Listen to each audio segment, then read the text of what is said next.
The wind in Painted Hollow had no mercy. It came off the high plains without a tree to slow it, carrying alkali dust and the smell of the railroad yard. It scoured the paint from the false-fronted buildings and pushed against the souls of the men who walked the single, rutted street. The town was a raw scar on the land, ringed by rising buttes that looked like old, broken teeth against the flat gray sky. It was 1873, and God had turned his back on the place. In front of the Red Dog Saloon, a small crowd had gathered. They were not there for a hanging. Not quite.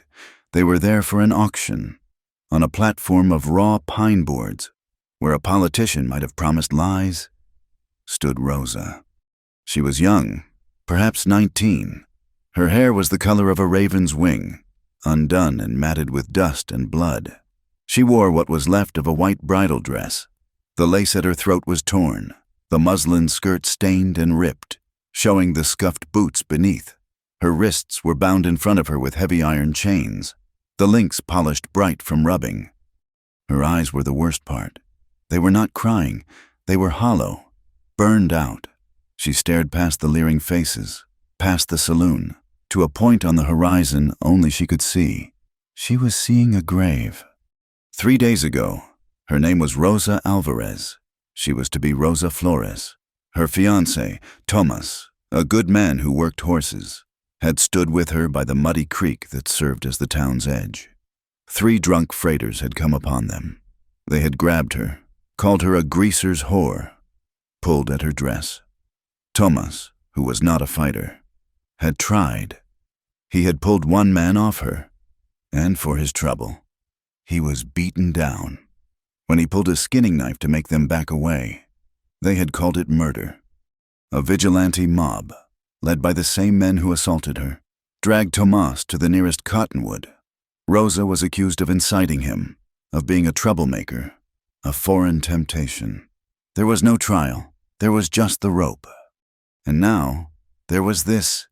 They had taken her back to the town jail, and when the circuit judge failed to show, the marshal had declared her forfeit, property of the town, to be sold to pay for the trouble she had caused.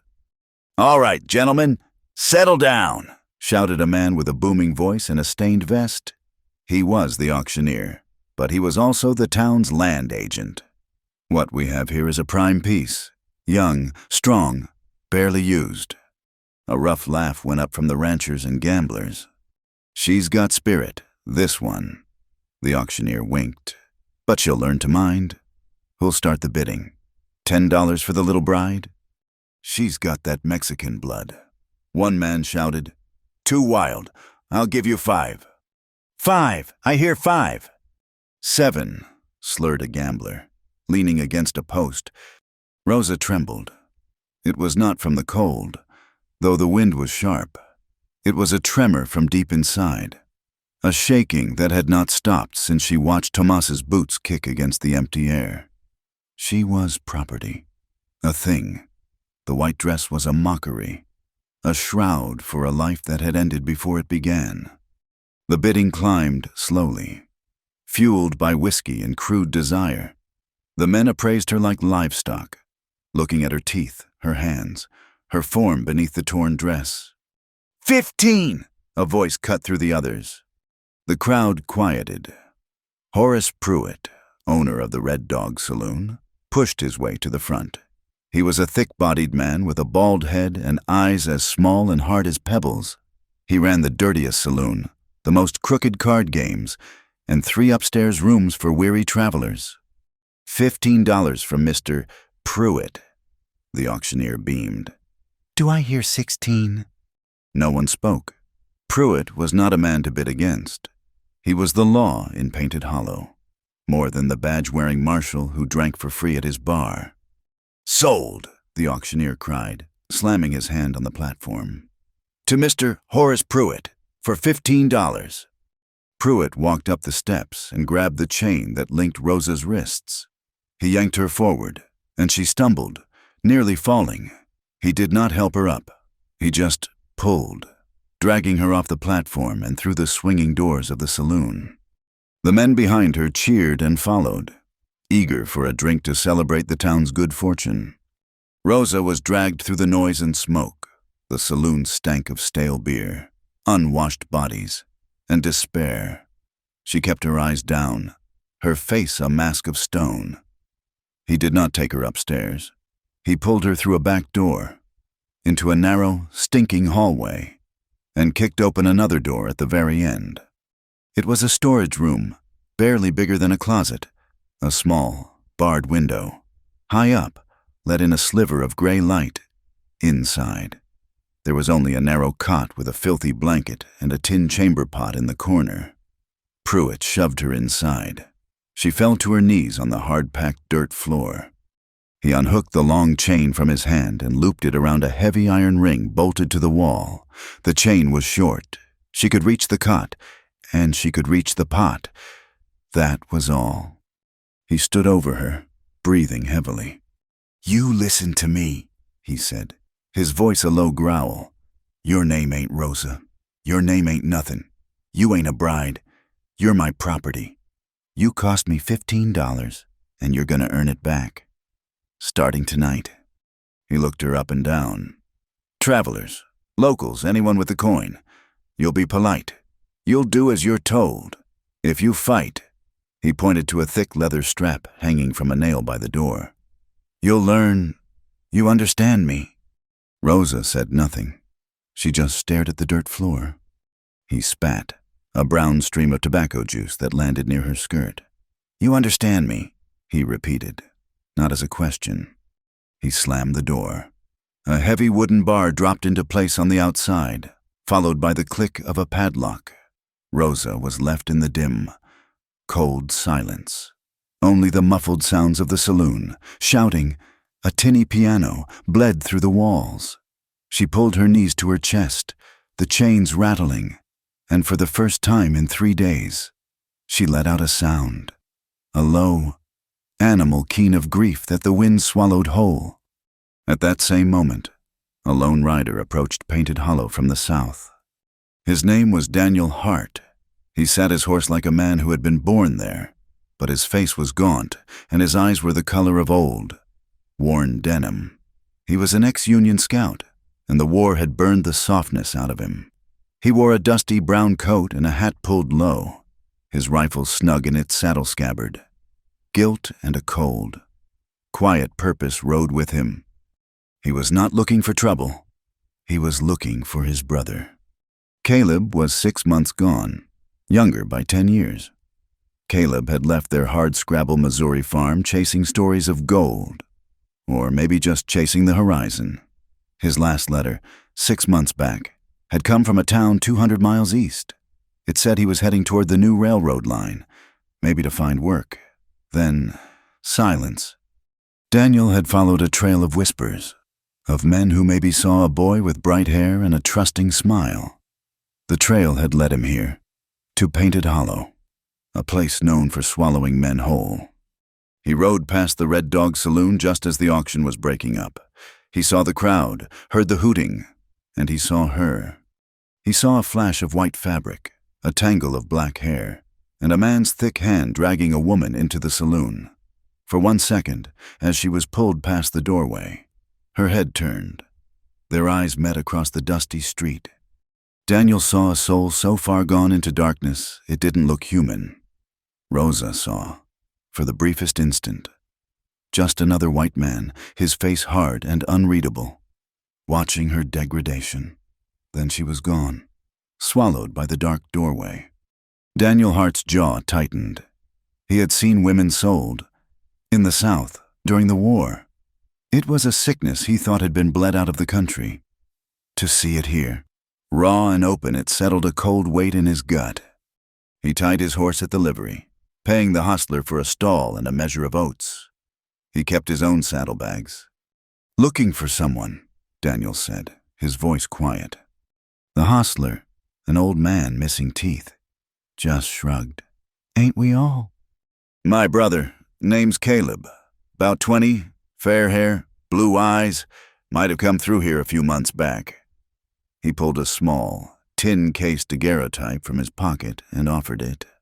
The old man squinted at it, then shook his head. "Lots of boys come through. They pass on.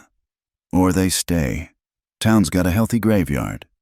Daniel put the picture away. Appreciate it. He walked into the street, his spurs ringing softly on the boardwalk. He needed information, and that meant a saloon. But he would not go into the Red Dog. He crossed to the other side, to a quieter place called the Prospector. He ordered a beer he didn't want and nursed it at the bar. He listened. The talk was of cattle prices, the railroad, and the new entertainment at Pruitt's. Heard he bought that little Mexican bride, one man said to another, his voice low. Yep, got her chained up in the back room. Pruitt says he's charging $2 a go. A bride in chains, he's calling it. She a looker? Saw her on the block, wild, like a captured hawk. I'd pay $2 for that. Daniel set his glass down. The beer tasted like ash. He had seen men chained. He had freed men from stockades in Andersonville. The thought of that girl, a drunk freighter, fresh from the Red Dog, stumbled into the Prospector and saw Daniel standing alone. The man clapped a heavy hand on Daniel's shoulder. You new in town. Friend? You ought to head over to Pruitt's.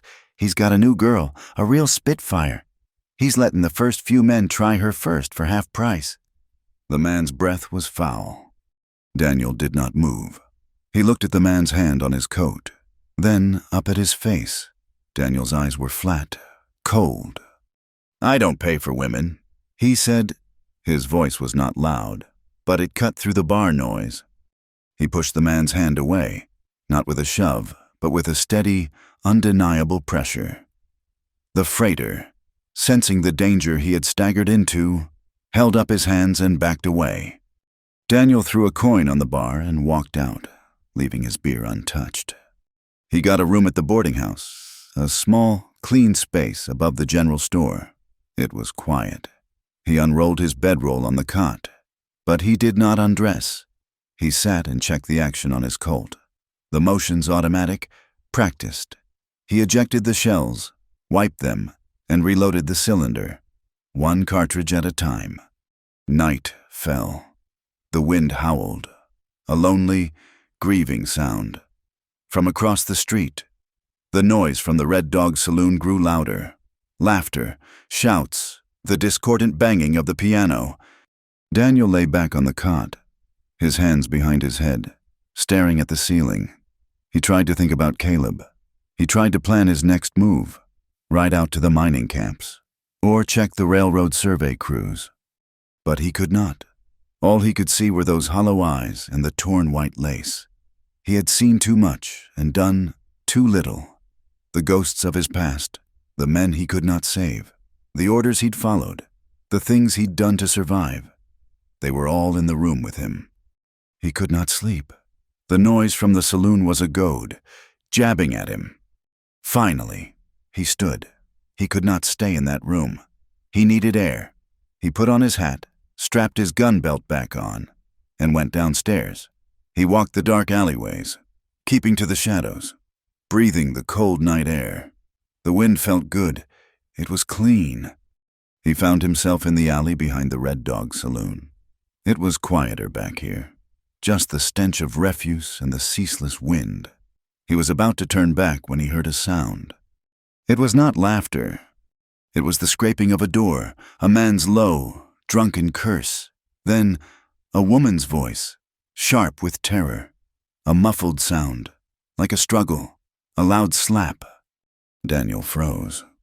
Then a high, sharp cry of pure, undiluted pain.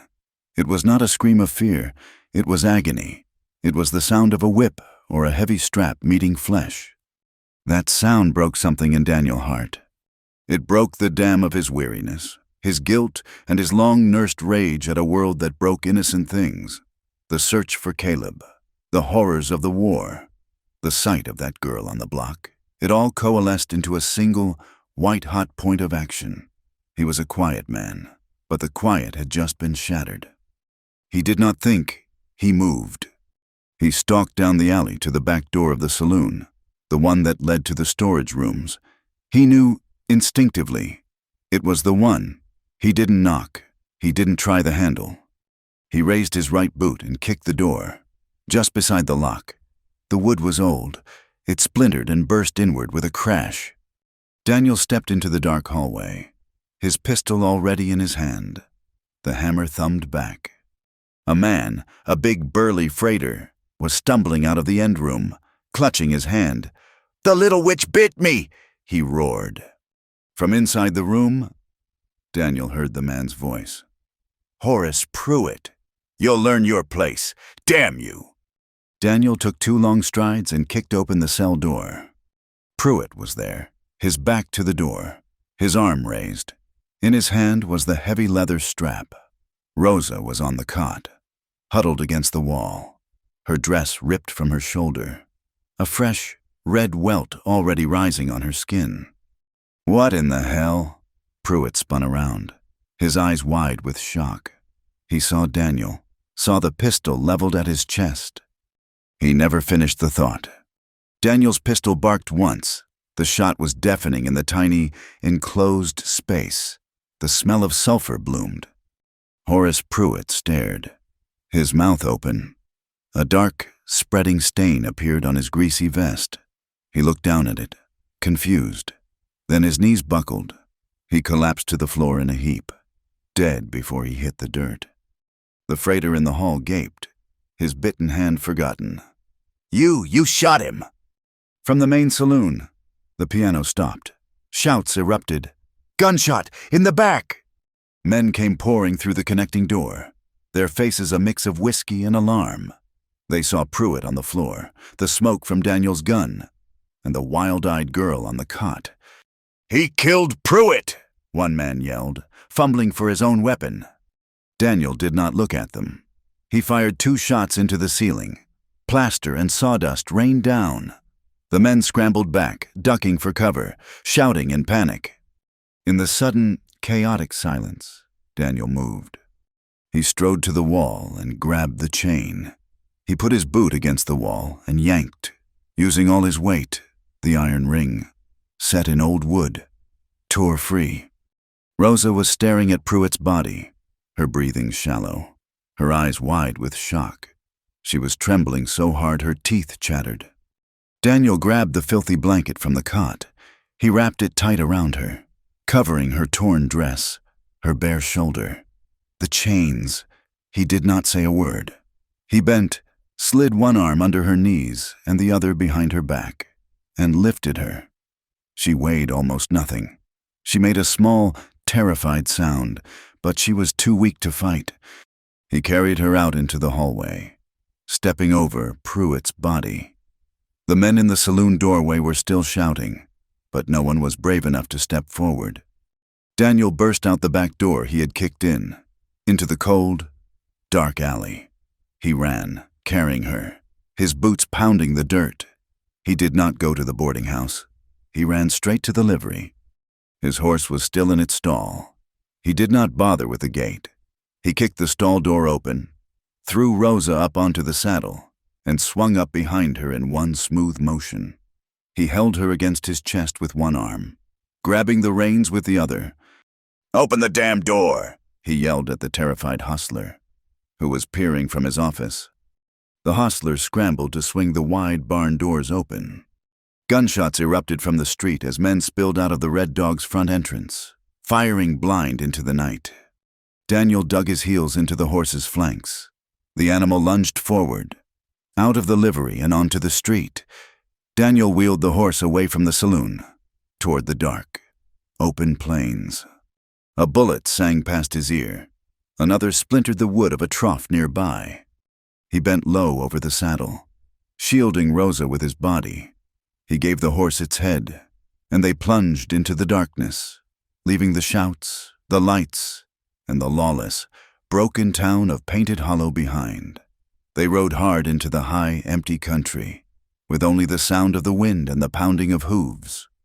Daniel rode the horse until its breath came in ragged, painful bursts. He had pushed it hard for 2 miles, following the dry bed of a creek, keeping to the low ground, away from the skyline. The moon was a pale sliver, offering just enough light to see the shapes of the rocks, but not enough to be seen by. He found what he was looking for, a deep, narrow arroyo, a wound in the earth, its walls high enough to hide them and the horse. He swung his leg over the saddle and slid to the ground. His body was stiff, the adrenaline of the fight draining away, leaving a cold weariness. Rosa was a dead weight in front of him. He reached up, his arms aching, and gently lifted her down. The moment her feet touched the ground, her legs gave way. She crumpled into a heap of stained white fabric and the single, filthy blanket. She was trembling so violently he could hear the rattle of the chains. "Stay here," he said. His voice was a low rasp. She did not respond. She had not made a sound since they fled the town. She was a frozen, silent thing. Daniel led the horse deeper into the cut, tethering it to a scrubby mesquite bush where it would be hidden from the rim. He took his rifle from the scabbard and his saddlebags. From the bags, he pulled a small roll of canvas. He unrolled it, revealing a set of tools, a file, a small pry bar, a few pieces of hardened steel. He had carried them since the war. He walked back to Rosa. She had not moved. She was huddled on the ground, her face hidden, the blanket clutched around her. He knelt, not too close, and set the tool roll down. The sound of the metal clinking on the dirt made her flinch. "I have to get these off," he said, nodding at her wrists. She looked up. Her eyes were black pits of terror in the dim light. She thought he meant something else, some new, unimagined violation. She scrambled backward, crab-walking on the gravel, until her back hit the arroyo wall. She held her chained wrists up, as if to ward him off, a gesture of pathetic defense. "No," she whispered. The word was cracked, broken. "Please, no more." Daniel stopped.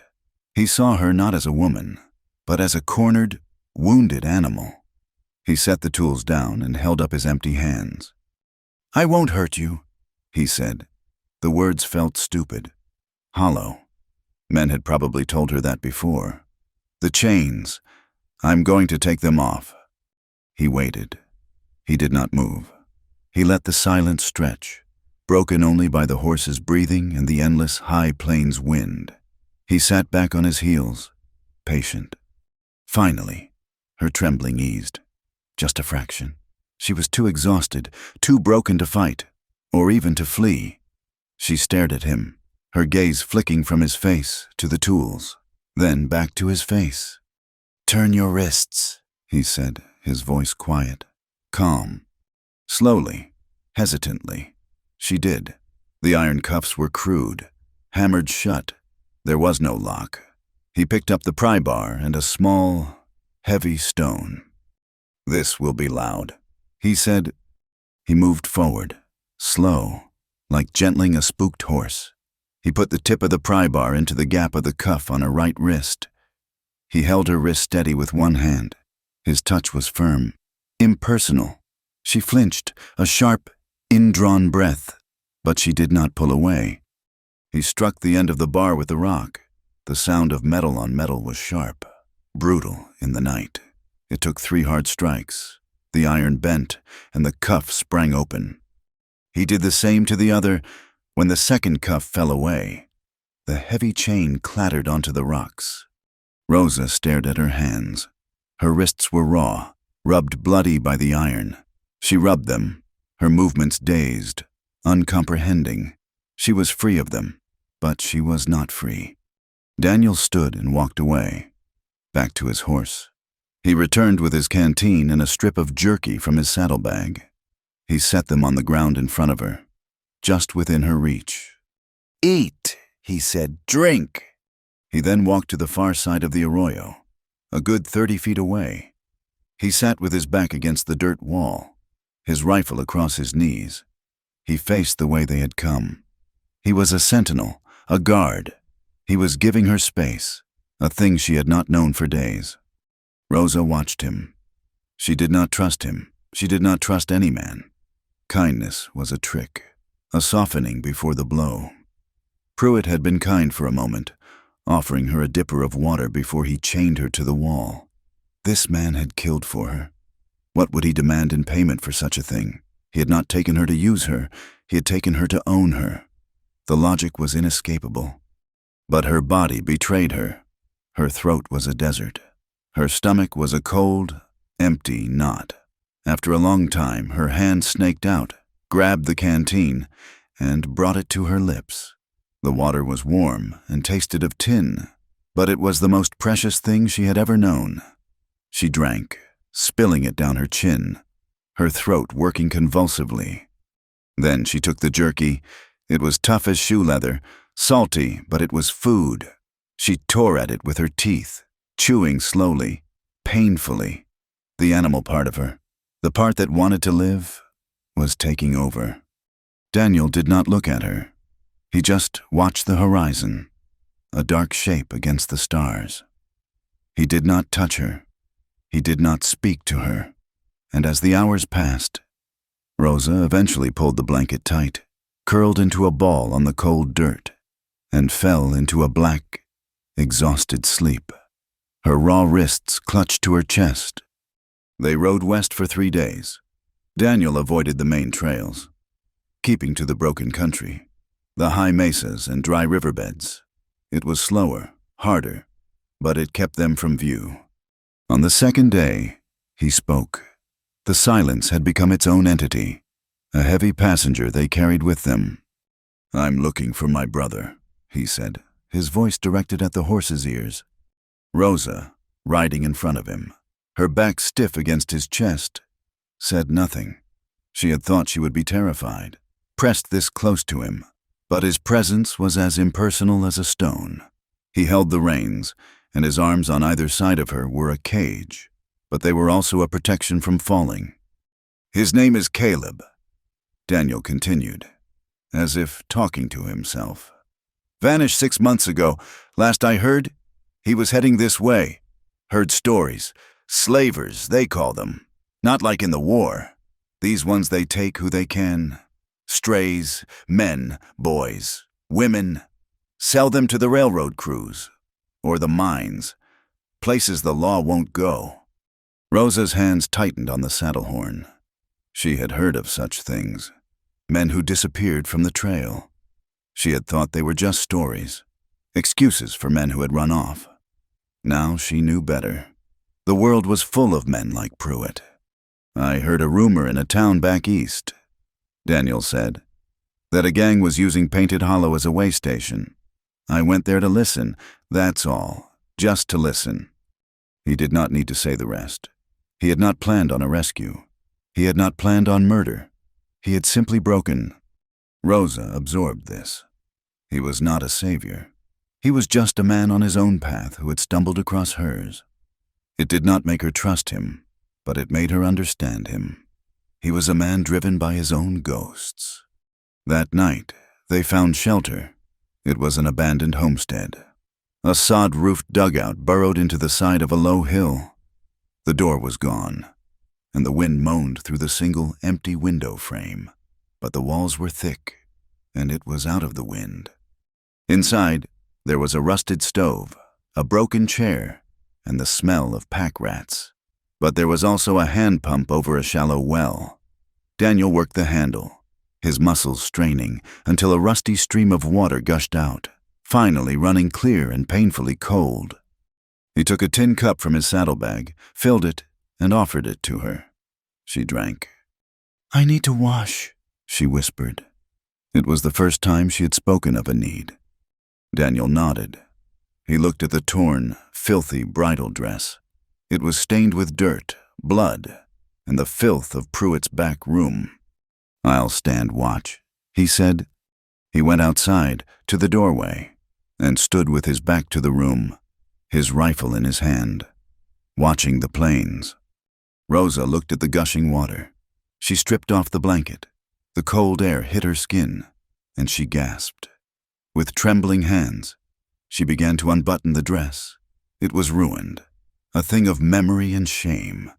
She let it fall to the dirt floor. Beneath it, she wore a simple, torn chemise. She cupped her hands under the pump and splashed the freezing water on her face, her arms, her neck. She scrubbed at her skin, trying to wash away the feeling of the auction block. the hands that had grabbed her, the smell of the saloon. She scrubbed until her skin was red and burning. She found a shard of soap, hard as a rock, left by the homesteaders, and she used it on her hair, washing the blood and dust from it, the cold water making her head ache. She had a long, angry welt on her back from Pruitt's strap. When the water hit it, she hissed in pain but did not stop. She was washing away the mark of property. When she was done, she stood shivering, her hair dripping, her chemise soaked. She did not know what to do. She could not put the ruined dress back on. Daniel seemed to sense it. Without turning around, he reached into his saddlebag, which he had left just inside the door. He pulled out a dark blue flannel shirt and a pair of worn canvas trousers. "Here," he said, holding them out behind him. "They're dry. They'll be too big." She took them. The flannel was soft, thick. The trousers were stiff. She put them on. The shirt hung to her knees, and she had to roll the sleeves back 4 times. She belted the trousers tight with a piece of rope she found, but they were warm. They smelled of him, of dust, leather, and something metallic, like his guns. It was not a frightening smell. It was just a man's. She braided her wet hair into a single, thick plait. When she was done, she felt, if not clean, at least new. "I'm decent," she said. Daniel turned. He looked at her. He saw a small, thin girl swallowed by his clothes. Her face was pale, her eyes still haunted, but the hollowness was receding. She looked like a person. He gave a single nod. "We'll rest here tonight." The next day, their luck broke. They were crossing a wide, open stretch of prairie when they saw another rider. He was leading a pack mule and was clearly a prospector, heading for the distant hills. Daniel tried to angle away, to pass by without engagement, but the man saw them. He changed course, heading to intercept them, his hand raised in a friendly wave. In this empty land, meeting another soul was an event. "Howdy," the man called, reining in his mule. He was old, with a grizzled white beard stained yellow with tobacco. "Good to see a friendly face. Heading for the ye." His voice trailed off. He was staring at Rosa, who sat behind Daniel on the horse. His eyes widened, first in confusion, then in recognition. "Wait a minute," the prospector said, his friendly demeanor vanishing. "I know you. I was in Painted Hollow. You're that Mexican bride, the one Pruitt bought." Rosa's blood went cold. The man's eyes narrowed, looking at Daniel. "And you're the one who, my God, you're the one who shot him. They got flyers out for you. You killed Horace Pruitt and stole his property." Daniel's hand was already on the butt of his pistol. "Right on, old man," he said, his voice flat. "You didn't see us." The prospector's face hardened with a sudden, righteous fury. "The hell I didn't! You're a murderer and a thief. That girl belongs to the Red Dog. I'm bringing you in. There's a reward." He reached for the rifle in his own scabbard. He was old, but he was foolish. Daniel's pistol was out of its holster before the man's hand even touched the rifle, but he did not shoot. He spurred his horse forward, closing the distance in 2 bounds. He grabbed the barrel of the man's rifle, wrenched it free, and threw it to the ground. At the same time, he swung his pistol, not the barrel, but the heavy steel butt. He caught the man on the side of the head with a sickening crack. The prospector's eyes rolled back, and he slumped from his saddle, falling bonelessly into the dust. Rosa cried out, her hands flying to her mouth. "He's not dead," Daniel said, his voice tight with anger. "But he will be if he follows us." He dismounted. He grabbed the man's rifle and his pistol. He walked to the mule, unstrapped the man's canteens and his bedroll, and threw them to the ground. Then, with a hard slap, he sent the mule braying and scattering across the prairie. He did the same to the man's horse. "He'll wake up," Daniel said, remounting. "But he'll have a long walk." He kicked his own horse into a gallop, and they fled, pushing deeper into the wild. A place where there was no law, no reward, and no one to recognize them. That night, they were both on edge. The encounter had proven that Painted Hollow was not the end. It was the beginning. The world was now hunting them. They made a cold camp, with no fire, chewing on the last of the jerky and some hardtack from the prospector's supplies. The silence was heavy, charged with what had happened. "They will hang you," Rosa said. Her voice was a whisper, but it cut through the wind. "Because of me." Daniel was checking his pistol, cleaning the dust from the action. "They'll hang me for shooting Pruitt. That was my choice.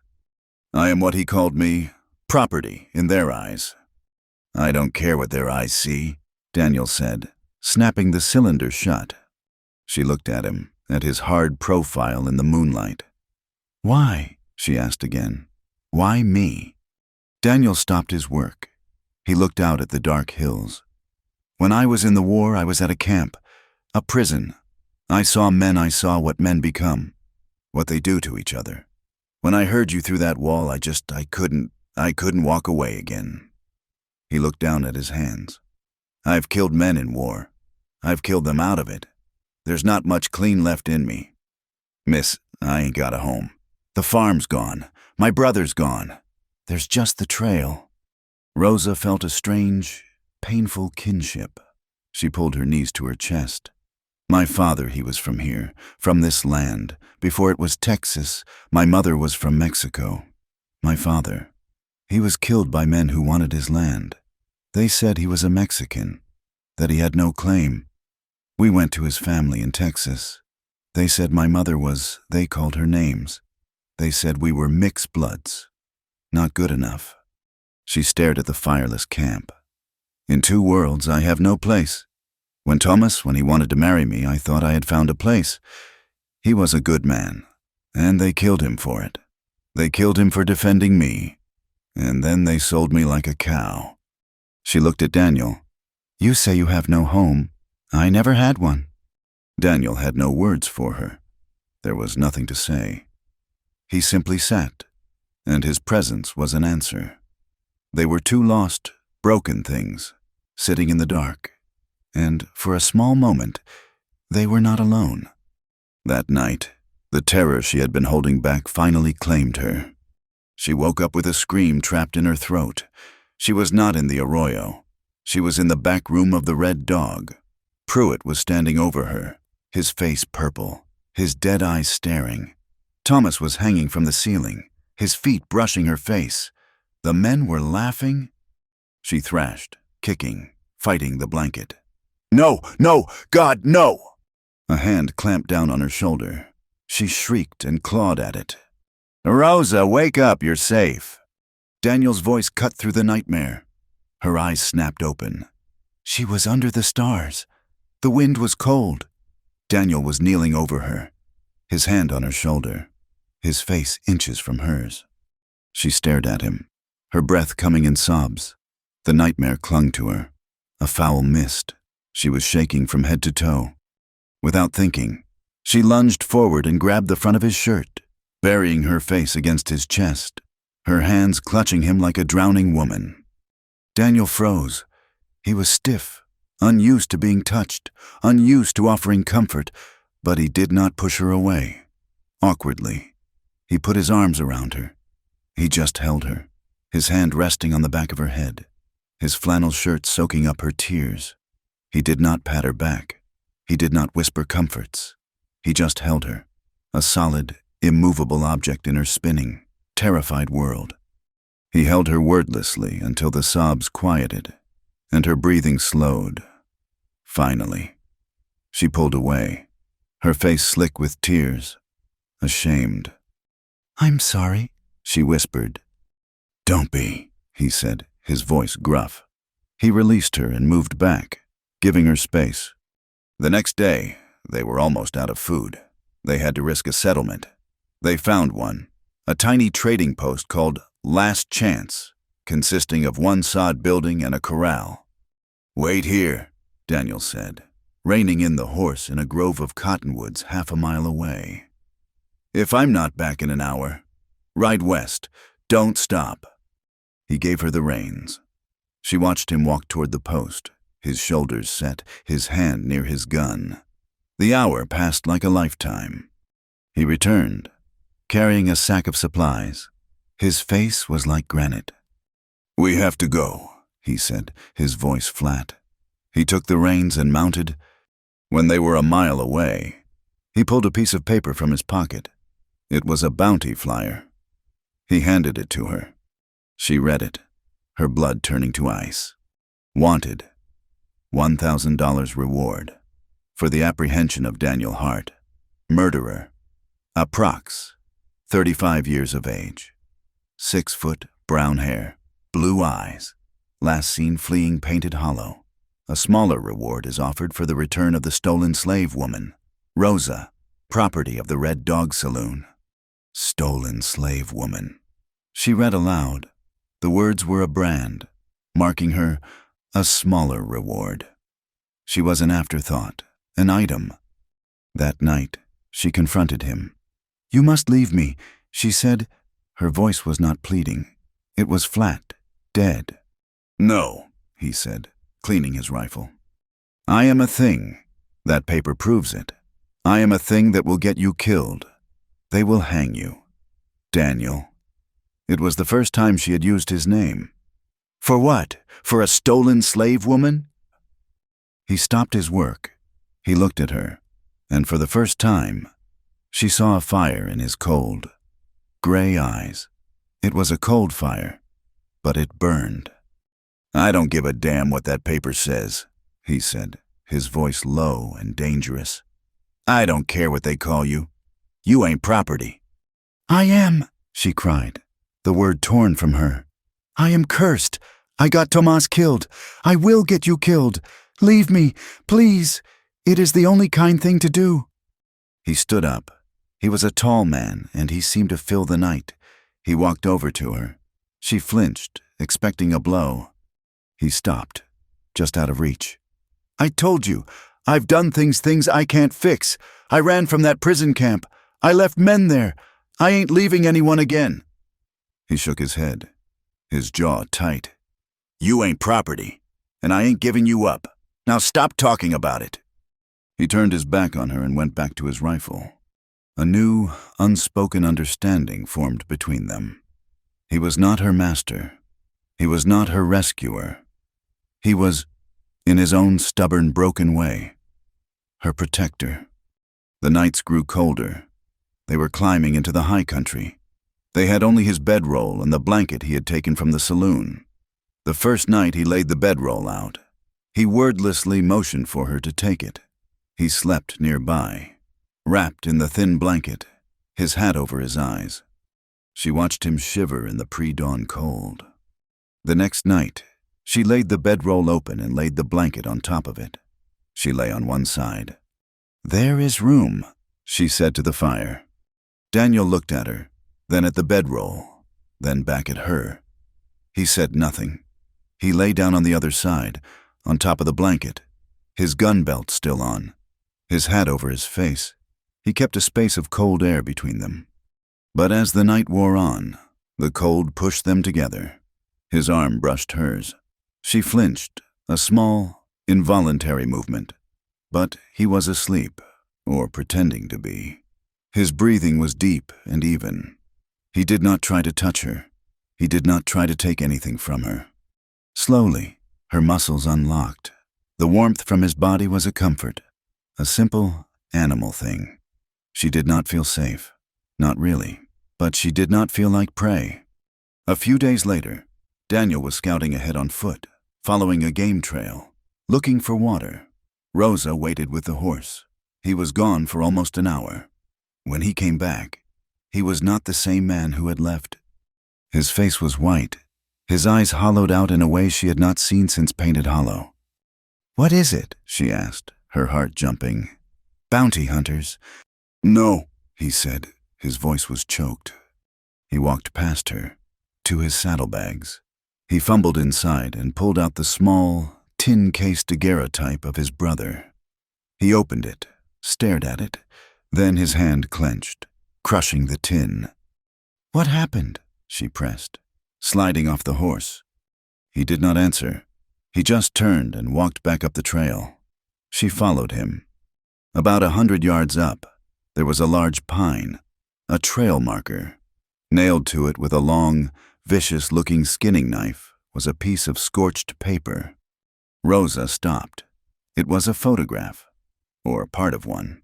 It was the same one Daniel carried, the tin-type daguerreotype from Painted Hollow, the one he had shown the hostler.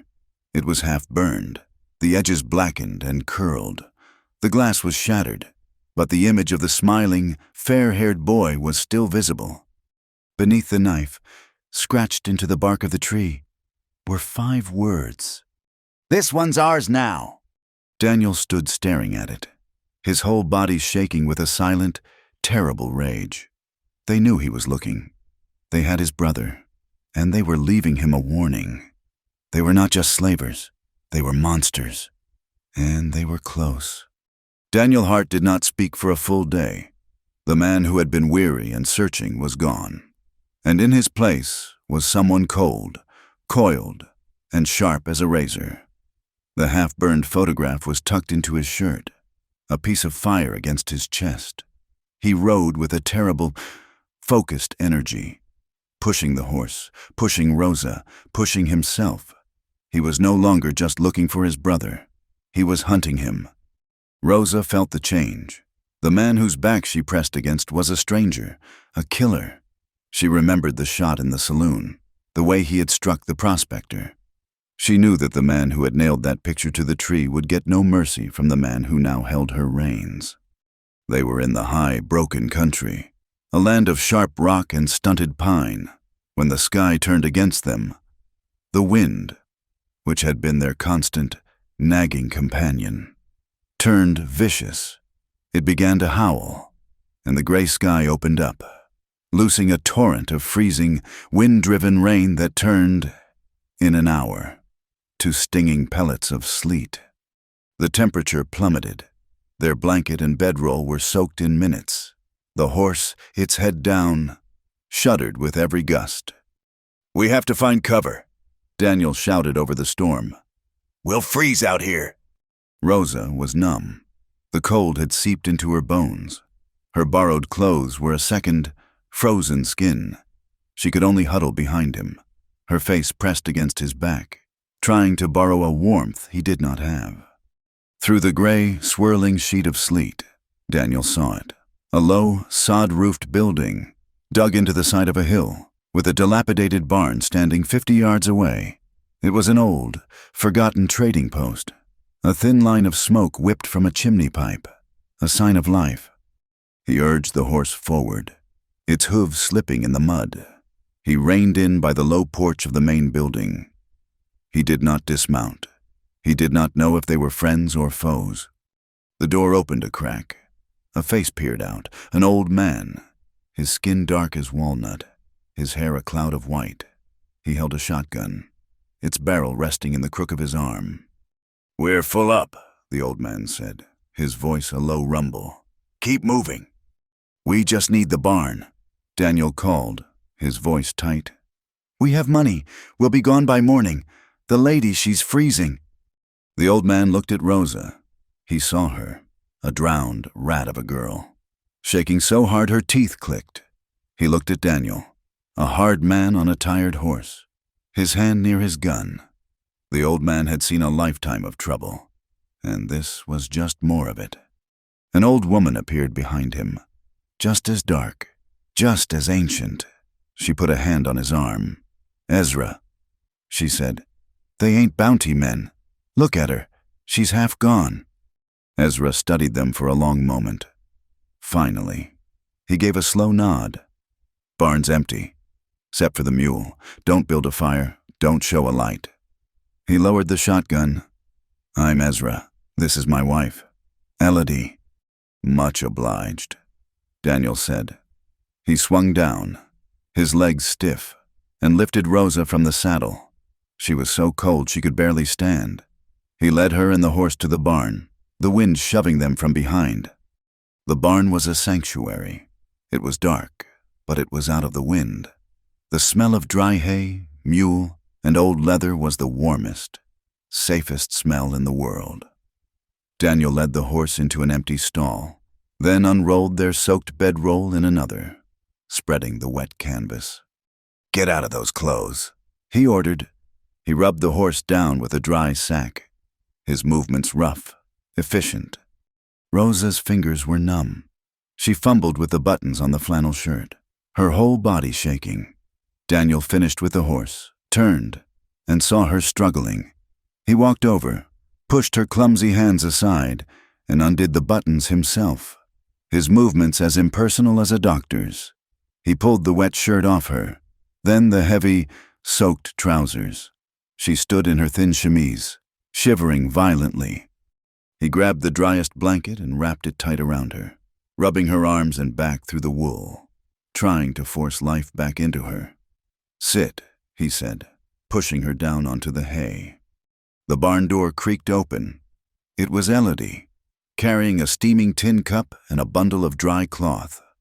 She looked at Rosa, huddled in the blanket, and at Daniel, standing over her. "Ezra said you was cold." She said. She handed the cup to Rosa. It was hot broth, thick with salt. Rosa drank it, the heat spreading through her chest like a miracle. Elodie handed the dry cloths to Daniel. "For your things." Then she looked at Rosa. She saw the girl's face, pale and bruised. She saw the way she flinched when Daniel moved. "You let him tend the horse," Elodie said, her voice quiet but firm. "You come with me to the house. You need to get dry by a fire." "I'm all right," Rosa whispered. "No, you ain't," Elodie said, not unkindly. "But you might be." "Come on." Rosa looked at Daniel. He nodded. "Go, get warm." Rosa followed the old woman through the sleet, to the small, warm house. Ezra sat at a table, cleaning his shotgun, and did not look up as she entered. Elodie pointed her to a stool by the iron stove. "Sit, don't say nothing, just get the heat in you." Rosa sat for an hour, steaming in the dry heat, wrapped in a quilt Elodie gave her, while her clothes and the blanket dried on a line strung over the stove. Later, Elodie brought her a bowl of thin stew. As Rosa ate, the old woman looked at her, her eyes missing nothing. "You move stiff, child," Elodie said. "That man, he hurt you." "No," Rosa said quickly. "Not him. Before." Elodie nodded. "I thought so. Let me see." Before Rosa could protest, Elodie led her to a small back room. "Take off that chemise." Rosa hesitated. "I've seen it all, child," Elodie said gently.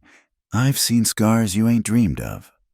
Rosa turned and let the chemise fall. Elodie sucked in her breath. The welt from Pruitt's strap was raw, an angry, infected red line across her back. "Lord have mercy," Elodie whispered. She fetched a jar of dark salve and a clean rag. "This'll sting, but it'll pull the poison." Her hands were rough, but infinitely gentle. She cleaned the wound, her touch knowing, practiced. Rosa flinched, but the sting was a clean pain. It was a healing pain. "A man's cruelty is a dull thing," Elodie said, smoothing the salve. "It always leaves the same mark, just in different places." She helped Rosa put the chemise back on, then the now dry flannel shirt. "You're safe here, for tonight." When Rosa returned to the barn, she felt tended, cared for.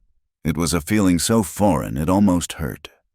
Daniel was in the stall, mending a piece of his harness by the light of a small, shielded lantern. The storm still raged outside. She helped me," Rosa said, gesturing to her back. Daniel just nodded, his fingers working the leather. The next day, the storm had not broken. They were trapped. Daniel was restless, pacing the barn like a caged wolf. The rage about Caleb was a poison in him, and being still was a torment. He looked out at Ezra's homestead. The woodpile was almost gone. A section of the corral fence was down. Without a word, he put on his coat, grabbed Ezra's axe from the woodpile, and went to work. Rosa watched him from the barn door, The dry wool shawl Elodie had given her wrapped around her shoulders. She watched him work for hours in the freezing, relentless rain. His shirt was soaked through, plastered to his back, outlining the hard muscles of his shoulders and arms. He swung the axe with a savage, rhythmic grace, the sound of the wood splitting a sharp counterpoint to the howling wind. He was not her rescuer. He was not her master. He was just a man, a flawed man, full of grief and a stubbornness that defied the world. He was a murderer, a fugitive, and he was, she admitted, beautiful in his raw, frustrated power. He was alive, and he was fighting against the storm, against the slavers, against his own past. A strange, slow warmth stirred in her, something that had been dead since Tomas. It was not just gratitude. It was deeper. It was desire. It frightened her. That evening, the storm finally eased. Daniel, soaked and exhausted, went into the main house to share a pipe with Ezra by the stove. He needed information. Rosa sat with Elodie, mending one of Daniel's shirts, her stitches small and neat. She could hear the men's low voices from the other room. "I'm looking for a boy," Daniel said. "My brother, 20 years old, fair hair, name's Caleb." The house went silent. Rosa stopped sewing. She heard Ezra's chair creak. "A wagon came through," Ezra said, his voice low. 2, maybe 3 months back, before the hard cold. It was a slave runner's wagon. Had a cage in the back, covered with canvas. Men I didn't like, armed. "Did you see the boy?" Daniel's voice was tight. "I heard him," Ezra said. "Heard crying, and I saw his hand through a tear in the canvas. He was a white boy, fair-skinned. They was headed toward the Red Hills.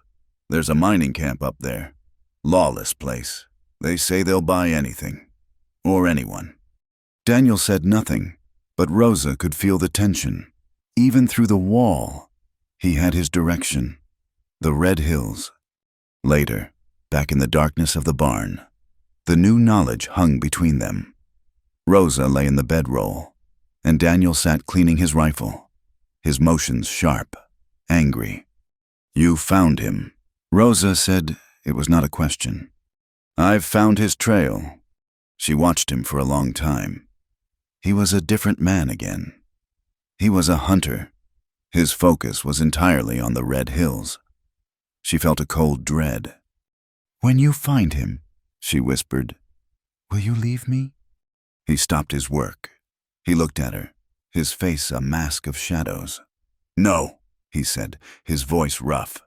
"I told you, I'm not leaving you." "But what happens after, to us?" Daniel looked down at his gun. He had no answer. "I don't know," he said.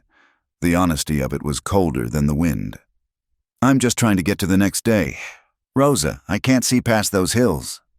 He was not promising her a future. He was only promising not to abandon her. It was, she supposed, all he had to give. They were packing the horse before dawn. The air was clear and cold, the world washed clean by the storm. Rosa was returning the shawl to Elodie when Daniel, standing watch at the barn door, suddenly hissed, "Inside, now!" Rosa's heart stopped. She ran back into the barn. "What is it?" "Riders, 3 of them, coming from the east." He grabbed her arm. "In the cellar, under the floorboards." He dragged a loose section of the barn floor aside, revealing a dark, earthy-smelling hole. A small root cellar. "Get in, and do not make a sound. No matter what you hear, do you understand?" She scrambled in, her heart pounding. The boards went back in place, plunging her into darkness. She found a crack and put her eye to it. Daniel climbed into the hayloft, his rifle ready. She could see his boots, and the barrel of the rifle, resting on a bale, aimed at the barn door. The riders clattered into the yard. Rosa could hear their voices, hard and confident. "Ho, the house!" one of them shouted. Ezra appeared on the porch, his shotgun in his hand. "That's far enough, mister," Ezra said. "We're looking for a man," the leader said. He was a big man with a long, dusty coat. He unrolled a piece of paper. The bounty flyer. Name's Daniel Hart. Murderer. He's traveling with a stolen woman. Seen him? From the cellar. Rosa stifled a sob. We see a lot of folks, Ezra said, his voice even. They pass through. Don't play games, old man. The bounty hunter said. He swung down from his horse. His two companions did the same, fanning out. He's tall, wears a brown coat. The girl is Mexican. We know they came this way. Saw a man like that. Elodie's voice suddenly cut through the air. She stood in the doorway, her arms crossed. 2 days ago, before the storm hit. The bounty hunter turned to her. What? Tall man, Elodie said, her voice strong. Brown coat. He was alone, asked for supplies. Looked like he was riding for his life. Headed west, toward the territory line. Hard. The bounty hunter stared at her, then at Ezra. Was he alone, you say? He was, Elodie said, not blinking. No woman with him, just a tired horse and a guilty look. The leader chewed on this. It made sense. A man on the run might dump his baggage. West, you say? Headed straight for the pass, Ezra added. Riding like the devil was on his tail. The bounty hunter swore. We missed him. He looked at the barn, his eyes narrow. You're sure? You ain't hiding them? Mister, Ezra said, I'm too old to hide men from men like you. I just want to be left alone. Now, you can search my place if you mean to, or you can ride on. The bounty hunter looked at the house, at the old couple. He spat in the mud. It was a cold trail. Come on, he grumbled to his men. He's got 2 days on us. Let's ride. They mounted up and galloped out of the yard, heading west. Rosa stayed in the cellar until she heard Daniel's boots drop from the loft. He slid the boards aside. His hand reached down for her. She took it, and he pulled her out. She was shaking so badly she could barely stand. She looked at him, then ran to the house. Ezra and Elodie were on the porch. Rosa just stared at them. They had lied. They had risked their lives. For her, for them. They could have killed you, Rosa whispered. Elodie just pulled the wool shawl back around Rosa's shoulders. The world's got enough trouble in it, child. Don't need to add to it. You get gone, now, and don't you come back. They had to stay one more night to let the bounty hunters get a good lead. The tension in the barn was electric. Rosa could not sit. She was alive, again. Daniel had been ready to kill, again, to protect her. The old couple had faced down armed men for her. She was not a curse. She was not just property. She was Rosa. That night, she found Daniel in the barn, checking the horse's tack. He was coiling a rope, his back to her. She walked up to him. He turned, sensing her. She was shaking, not from cold, but from a storm of gratitude and fear and the desire she had felt before. She did not know how to say thank you. She did not have the words. So she did the only thing she could. She stood up on her toes, grabbed the front of his shirt, and pulled his face down to hers. She kissed him. It was a clumsy, desperate, frantic kiss. It was all the fear and relief of the day. It was a thank you for the saloon. It was a thank you for the cellar. Daniel's body went rigid. For one instant, his hand came up and grabbed her arm, his fingers digging in. His mouth responded, hard, taking. Then, just as suddenly, he broke it. He grabbed her shoulders and set her back from him, holding her at arm's length. He was breathing hard, his eyes dark and angry. No, he growled. Rosa's face crumpled. She had misread everything. She was a fool, a whore. I thought I owe you. Stop! His voice was sharp. He let her go as if she had burned him. He turned away, running a hand through his hair. Don't ever, not like that. He faced her again. He was not angry. She saw he was pained. You don't owe me a thing. You hear me? But you saved. I did what I did. That was my choice. This has to be yours. He shook his head, looking at the floor. Not until you know you want me, Rosa. Not because you think you owe me for pulling you out of that room. Not because you think you have to pay for your life. That's what Pruitt wanted. The name hung in the air, cold and ugly. He was right. She had been treating this as a transaction, the only kind she now understood. He was giving her back the one thing Pruitt and the auction block had taken, her choice. He turned and walked out of the barn, into the cold night air, leaving her alone, stunned, and for the first time, truly free. The next morning, they rode out. Elodie pressed a small bag of cornmeal and salt pork into Rosa's hands. God go with you, child. Rosa just nodded, unable to speak. They rode toward the red hills. The land grew hostile, a maze of canyons and sharp, red rock. Daniel was quiet, but it was a different quiet. He was tense, but the savage anger was gone. He was just focused. Rosa, too, was in a new world. His rejection had been a gift. He was not her master. He was not her owner. He was just Daniel, and she was just Rosa. They stopped to water the horse at a thin trickle of a creek. Daniel was scouting the trail ahead. Rosa sat on a rock, the pale sun on her face. In that room, she said, her voice quiet. In the saloon after the first man, the one I prayed to die. Daniel stopped, turning to look at her. I prayed God would just let my heart stop, she continued, staring at the water. Every time I heard the lock, I prayed it was the last time. I wanted to be with Thomas, in the dark. She looked up at him, and her eyes were clear, steady. This morning, riding out from Elodie's, it's the first time I don't feel afraid. Not of you, not of them. I'm just angry, and I don't want to die. A small, hard smile touched her lips.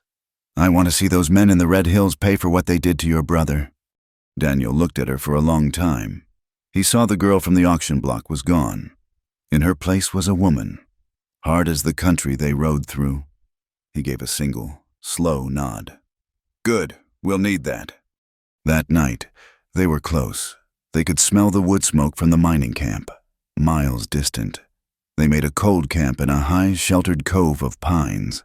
The stars were so close they looked like pinholes in a black blanket. The tension was back, but it was different. It was the tension of the night before a battle, and it was the tension between them. They laid out the bedroll. She lay on one side. He lay on the other. The cold air was a wall between them. He was on his back, staring at the stars. She was on her side, watching his profile. He turned his head, and his eyes met hers in the dark. He did not move. He just looked at him. Then, slowly, he raised his hand. It was not a grab, not a demand. He laid his rough, calloused fingers against the side of her face. His thumb brushed her cheekbone. It was a simple, human touch, a question. Rosa did not flinch. She did not pull back. She leaned her face into his hand. It was her yes. He moved, and the space between them was gone. His kiss was not like the one in the barn. It was not desperate or angry. It was slow, tentative. It was a discovery. His beard was rough against her skin. His mouth was gentle. He pulled back, his eyes searching hers, giving her one last chance to stop. She put her hand on the back of his neck and pulled him back down. It was awkward and fumbling and cold. Their clothes were in the way, but it was real. For Rosa, it was the first time a man's touch was not about ownership, or violence, or debt. It was about choice. For Daniel, it was the first time in memory that touching a woman was not about a moment's relief, but about connection. He was gentle, so gentle she thought she would break. He moved with a slowness that was a kind of reverence, as if he were tending a wound. And when he finally came inside her, she gasped, but it was not from pain. Afterward, as they lay tangled in the bedroll. The cold air forgotten. The trauma of the past weeks came rushing up. A sob broke from her chest, then another. She wept. She wept for Thomas, for her lost life, for the girl on the auction block, for the terror. But they were tears of release, not despair. Daniel did not shush her. He did not offer empty words. He just held her.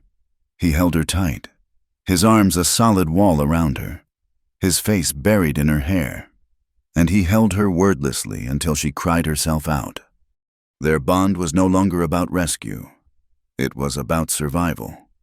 The next morning, they rode to the edge of the ridge. Below them, in a raw, stripped canyon, was the Red Hills camp, a scar of mud, tents, and slag heaps. Daniel was all business, checking his rifle, his pistol. He knew he might be going down there to die. He turned to her. His face was hard, but his eyes were soft. "Rosa," he said, "if when we get Caleb, will you come with me after, wherever I go?" She looked at him, the man who had shot a man for her, who had rejected her debt, who had held her while she wept. "Yes," she said, and her voice did not shake. "Yes." She meant it, but as she looked down at the camp, a place of death, a place he was about to ride into, something in her still hesitated. She had just found a man she could choose. She was terrified she was about to watch him be killed for that choice. The Red Hills were not hills. They were a fortress of wind-carved, iron-red rock, shadowed by stands of pine so thick the sun never touched the ground. The mining camp was not a camp. It was a pit. It lay in a deep, hidden canyon, a raw gouge in the earth where men worked like animals, and other men watched them, holding rifles. Daniel and Rosa left the horse in a high, sheltered cleft, a mile from the canyon rim. They moved the rest of the way on foot. Daniel went first, his body low, his movements the fluid, patient glide of a scout. Rosa followed, stepping where he stepped, her hand on the knife in her belt. The anger she had felt was a cold, hard stone in her gut. It had burned away the last of her fear. They lay on their bellies on the canyon rim, concealed by a tangle of juniper, and watched. The camp was a hive of frantic, desperate activity. Men caked in mud, hauled ore from a dozen raw shafts. Guards walked the perimeter, not of the camp, but of a crude stockade set at the far end. "That's where they keep them," Daniel whispered, his voice as dry as the dust. He passed his field glass to her.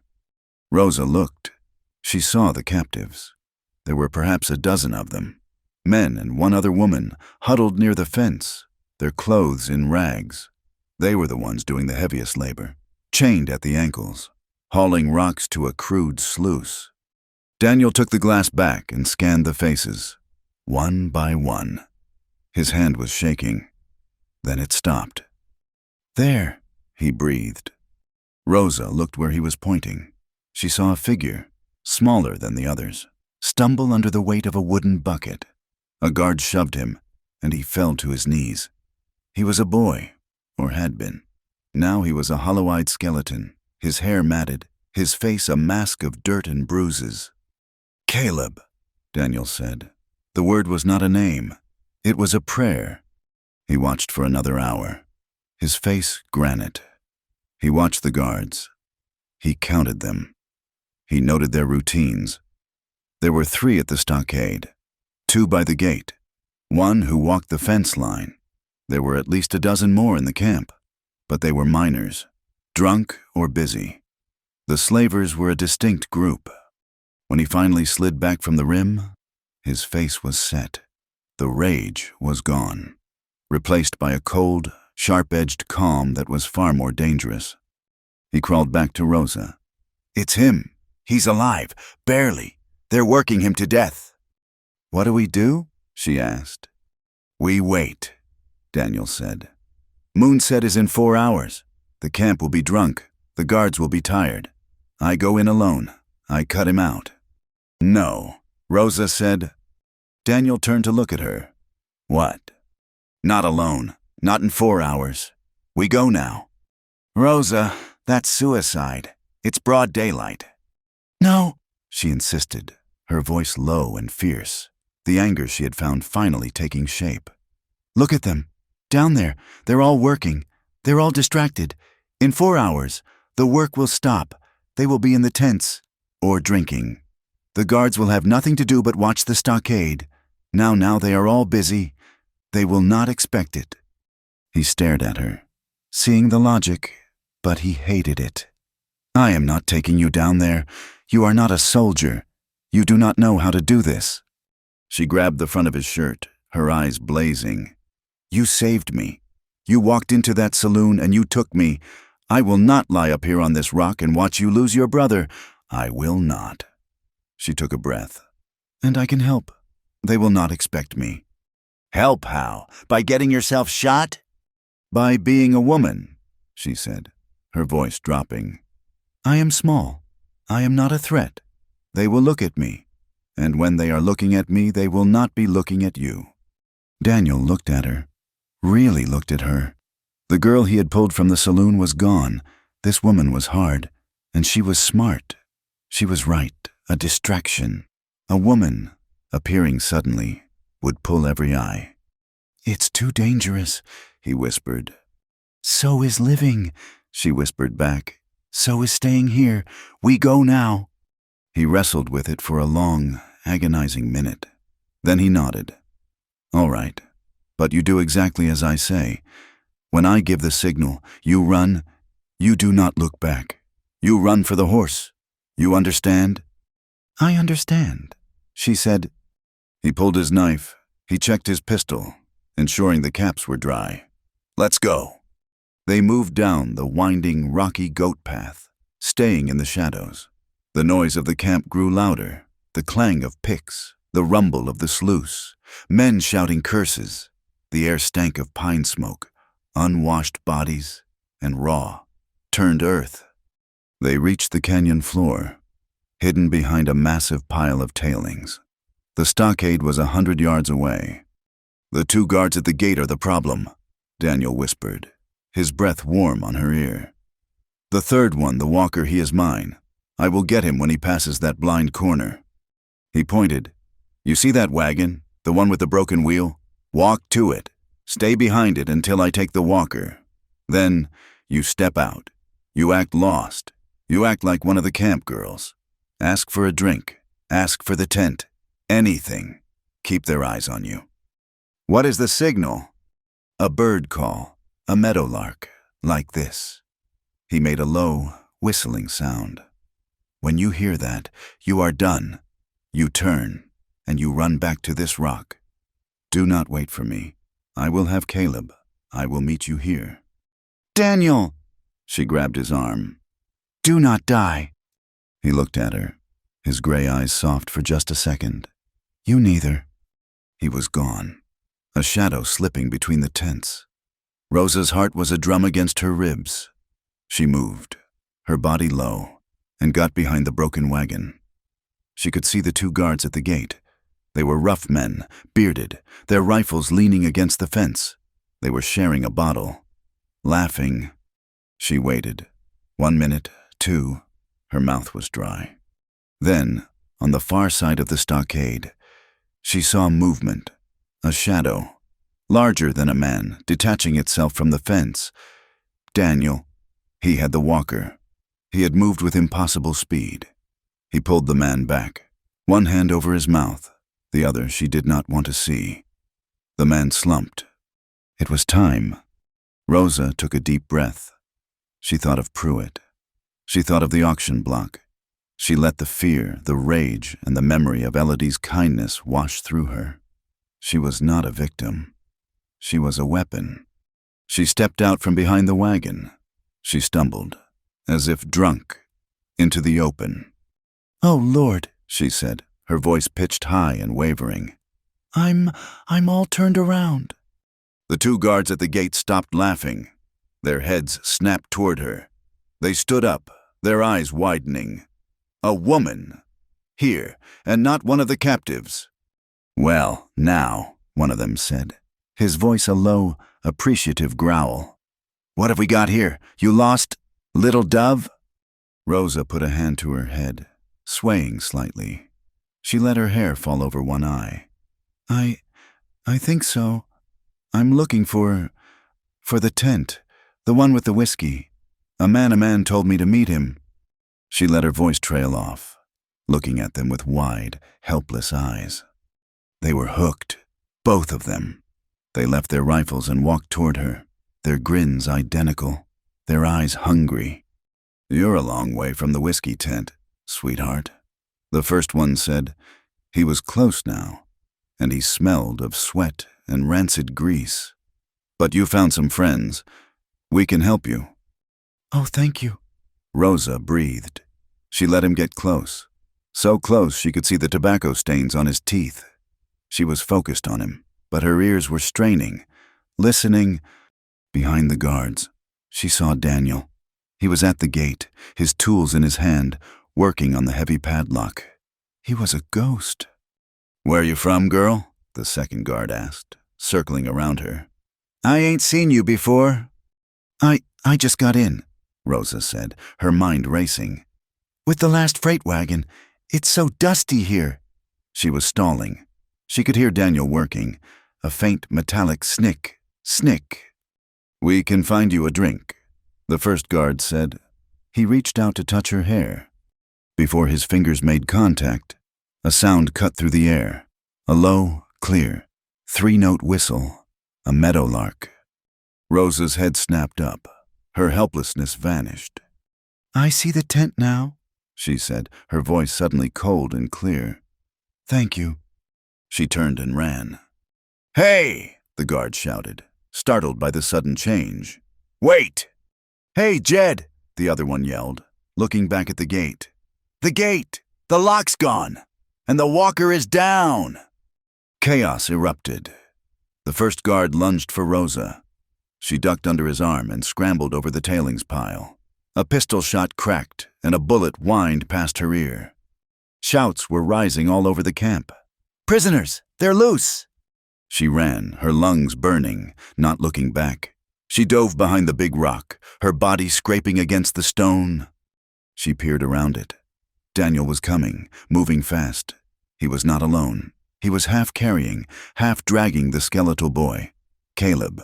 Caleb was stumbling, his legs weak, but he was moving. Daniel! She screamed. They reached the rock. Caleb collapsed, coughing, his breath a ragged sob. We have to go! They're on us! Daniel panted. He looked at his brother, his face a mess of love and horror. Caleb! Caleb! It's me!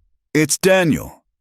Caleb looked up, his eyes unfocused, clouded with fever. Daniel, he whispered. We have to run. Cal, just a little more. They heard the sound of boots, of men shouting. They were being outflanked. This way! Up the pass! Daniel grabbed his brother, slinging Caleb's arm over his shoulder. He grabbed Rosa's hand. Run! They fled, scrambling up the rocky path toward the high cleft where the horse waited. It was steep. Caleb fell. Daniel hauled him up. Rosa pushed from behind. They were a three-headed, desperate animal, fueled by adrenaline. A rifle cracked from below. A chip of rock exploded from the wall by Rosa's head. They reached the horse. The animal was spooked, its eyes wide. Get him up, Daniel ordered. He shoved Caleb onto the saddle, slumping him forward over the horse's neck. Rosa, get up behind him. Hold him. No matter what, you hold him. Rosa scrambled up, settling behind Caleb, her arms circling his thin, frail body. He was light as a bundle of sticks. Daniel swung up behind her, grabbing the reins. He kicked the horse, and the animal leaped forward, climbing the narrow, dangerous pass. They were not alone. Hoofbeats echoed from below. The slavers were on horseback, and they were coming fast. Hold on! Daniel yelled. They burst from the pass onto a high, open ridge. The horse was running hard, but it was carrying three, and the pursuers were gaining. A shot rang out in the night. The bullet tore a piece of leather from Daniel's saddle. Daniel drew his pistol and fired back into the darkness. one-handed, trying to slow them, but they were closer. 2 riders, maybe 3. "They're coming!" Rosa screamed, looking over her shoulder. Another shot. This one was not a miss. Daniel cried out, a sharp, choked sound. His body went rigid. The reins went slack. "Daniel!" Rosa screamed. He slumped forward, his weight pinning her and Caleb. "I'm hit," he grunted, his voice tight with pain. "The arm I can't." One of the riders was pulling alongside, a dark shape against the skyline. He was raising his rifle, lining up the killing shot. Rosa's world narrowed to that single, dark shape. The anger, the fear, the protective rage she felt for Daniel, it all exploded. "Take the reins!" she yelled at him. Daniel, his face white with pain, fumbled for the reins with his good left hand. Rosa let go of Caleb. She reached down, her hand closing around the stock of Daniel's rifle in its scabbard. It was heavy, impossibly heavy. She pulled it free. The rider was almost on them. Rosa twisted in the saddle, the horse bucking beneath her. She did not know how to shoot. She had never fired a rifle. She just pointed the long, heavy barrel at the dark shape and pulled the trigger. The explosion was deafening. The rifle's kick was a brutal, solid punch, slamming into her shoulder and nearly throwing her from the horse. She heard a high, terrible scream. The dark shape of the rider and his horse collapsed, a tangle of limbs that vanished from the ridge. The other pursuers, shocked, pulled up. They fired a few more wild shots, but their heart was gone. They had lost their leader, or their nerve. Daniel kicked the horse, and they plunged into a maze of dark rocks, leaving the pursuit behind. They rode until the horse was blowing, slick with sweat and foam, and could go no more. Daniel was a dead weight, barely conscious. He slid from the saddle, landing in a heap. "Daniel!" Rosa was off the horse in an instant. She and Daniel together gently lowered Caleb to the ground. The boy was unconscious, his breathing shallow. Daniel was on his knees, clutching his right arm. It was soaked. Blood, black in the moonlight, dripped from his fingers. "We're safe for a bit," he whispered, his voice thin. "There's a cave, an old trapper's den. Up here, I saw it before." It took them almost an hour. They half-carried, half-dragged Caleb, while Daniel staggered ahead, his good hand braced against the rocks. The cave was small, a deep, dry hollow hidden behind a fall of boulders. It was shelter. Rosa settled Caleb against the wall, covering him with Daniel's bedroll. The boy was burning with fever. He moaned, his eyes fluttering. He looked up at Rosa, who was wiping his face with a damp cloth. "Are you?" he whispered, his voice a dry crackle. "Are you the angel?" Rosa's hand stilled. She looked at his pale, innocent face, a face so like Daniel's. "Hush," she whispered, stroking his matted hair. "Sleep, you're safe." She turned to Daniel. He was sitting against the far wall, his head back, his eyes closed. His face was the color of ash. "You have to make a fire," he said, not opening his eyes. "Small, just for light, in my bag tinder." She worked quickly, her hands shaking. She built a small, smokeless fire of dry sticks, the one skill her father had taught her that had proven useful. The small flame pushed back the darkness. She looked at his arm. "I have to see it." He nodded. With his left hand and her help, they cut away the sleeve. The wound was ugly. The bullet had gone clean through the thick muscle of his shoulder. It was bleeding, a slow, steady pulse.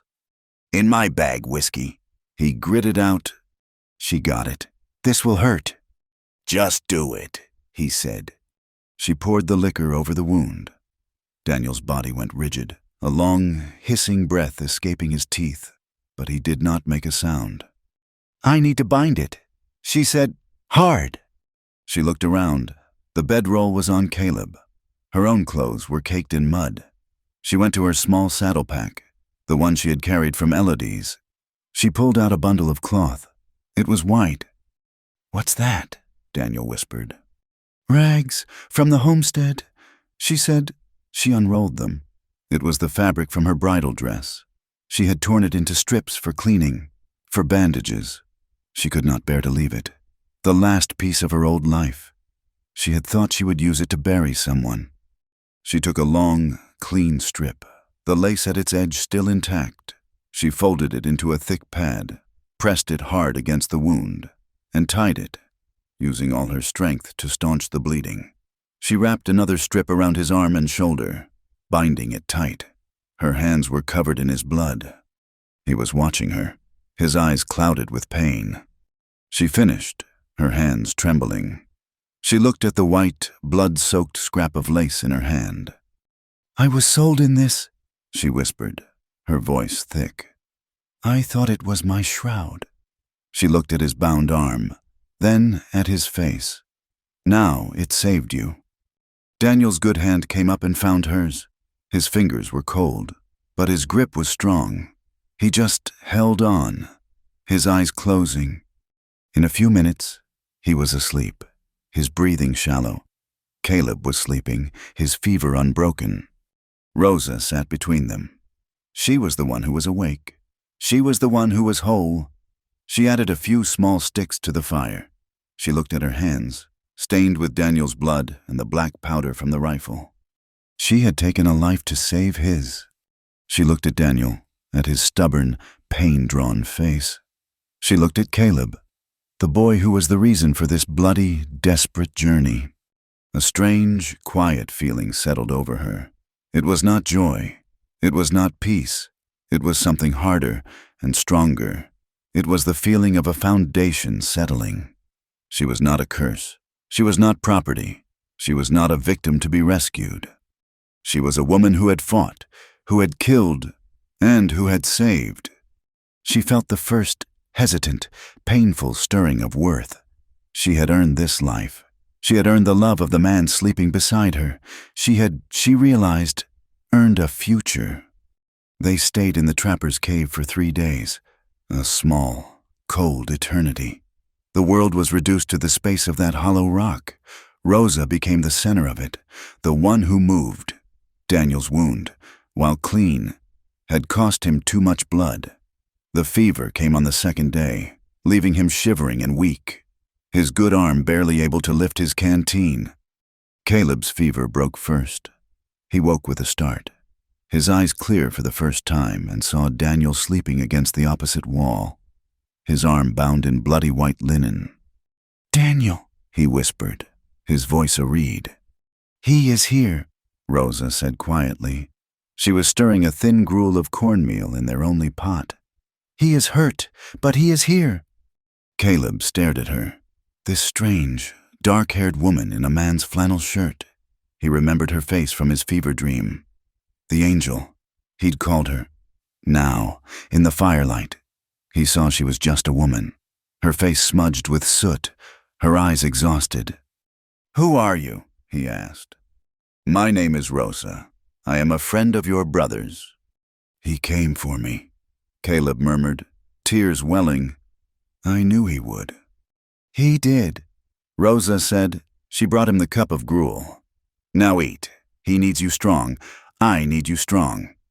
On the 4th day, Daniel's fever broke.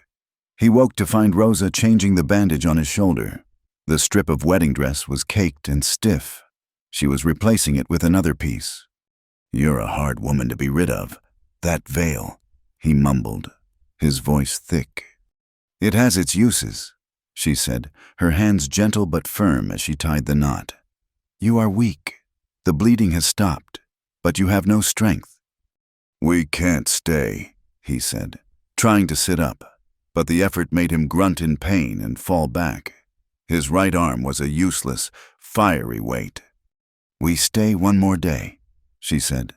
Her voice was not open to argument. "Caleb is walking. He found a spring. I snared 2 rabbits. Tonight we eat meat. Tomorrow we ride." He looked at her. The girl he had carried out of the saloon was gone. This woman was made of rock and good sense. He nodded. "Tomorrow." They moved south, away from the red hills, toward the borderlands. The single horse, now rested and fed, carried Caleb. Daniel and Rosa walked, side by side. He was still unsteady, leaning on a walking stick, his rifle slung awkwardly over his left shoulder. Rosa walked with the captured rifle in her hands, her eyes scanning the ridges. They were a pitiful, broken army, but they were moving. "There's a place," Daniel said one night, as they huddled by a fire. Caleb was asleep, his head on Daniel's saddlebag. "New Mexico territory. A man I know, Elias Thorne. We scouted together during the war. He has a ranch, high in the Sangre de Cristo Mountains, a high, lonely valley. He would take us in." "A friend?" Rosa asked. The concept sounded foreign. "He is," Daniel said. "He's a good man. He won't ask questions we do not want to answer. We could rest there. We could be safe." The words hung in the air. Safe. It was a place they could only imagine. "How long?" she asked. 2 weeks, maybe 3, riding slow." He looked at her. "It's the only place I know to go. Rosa, the only place left." "Then we go there," she said. They traveled for another week, their pace quickening as Caleb's strength returned and Daniel's wound began to itch with healing instead of burning with pain. They found a lonely, hidden valley, a slash of green grass and clear water, sheltered by high canyon walls. "We rest here," Daniel said. "A few days. The horse is spent. We are spent." It was the first time they had stopped because they chose to, not because they had to. The valley felt protected. Caleb, his boyhood returning, explored the creek, looking for fish. Daniel sat in the sun, letting the heat bake the ache from his shoulder. Rosa washed their clothes in the creek, including the last, sullied strips of her bridal dress. She scrubbed them clean and laid them on the rocks to dry, stark white against the red stone. That night, the air was warm. Caleb slept soundly. Daniel and Rosa lay side by side in the bedroll. "When we get to your friend's ranch," she whispered into the darkness, "what do we say? Who am I?" Daniel was silent for a long time. He turned, his good arm pulling her close. "You'll be Rosa Hart, if you want, or just Rosa. You'll just be ours, our family." He said it so simply, as if it were the most obvious thing in the world. "Our family." She felt the tight, cold knot of fear she had carried since Painted Hollow. The one she thought had vanished, finally dissolve. She could have a new name, a new life. "No chains," she whispered. "No chains," he repeated. "No papers. Just us." He kissed her, a long, slow kiss that tasted of hope. They planned a life where they would not have to look over their shoulders, a life where their past was a buried thing. They made love that night, not with the desperate, weeping need of the red hills, but with the slow, quiet certainty of a future. The next morning, the peace was shattered. It was Caleb who heard it first.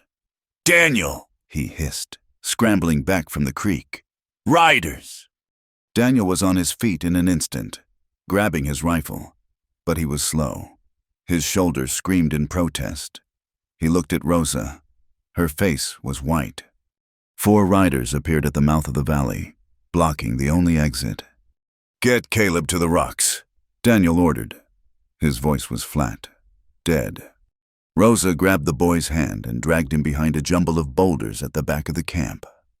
"It's them," Rosa whispered, peering through a crack. "The bounty hunters. From Elodie's." It was the same 3 men, but they were not alone. A 4th man sat with them, a stocky, bearded man with a silver star pinned to his vest. Daniel stood in the open, his rifle held low, in his left hand. "Daniel Hart," the man with the badge called. His voice echoed in the small valley. "I am Deputy McGrath from Painted Hollow. We have a warrant for your arrest." "What do you want?" Daniel called back. "You for the murder of Horace Pruitt." McGrath's eyes scanned the camp and found Rosa, half hidden by the rocks. "And we are here," he said, his voice loud. For the return of stolen property. The words hit Rosa like a physical blow. Property. After all this, she was still a thing. She ain't property, Daniel growled, his knuckles white on the rifle. McGrath sighed, as if this were a tiresome argument. Son, that ain't for me to say.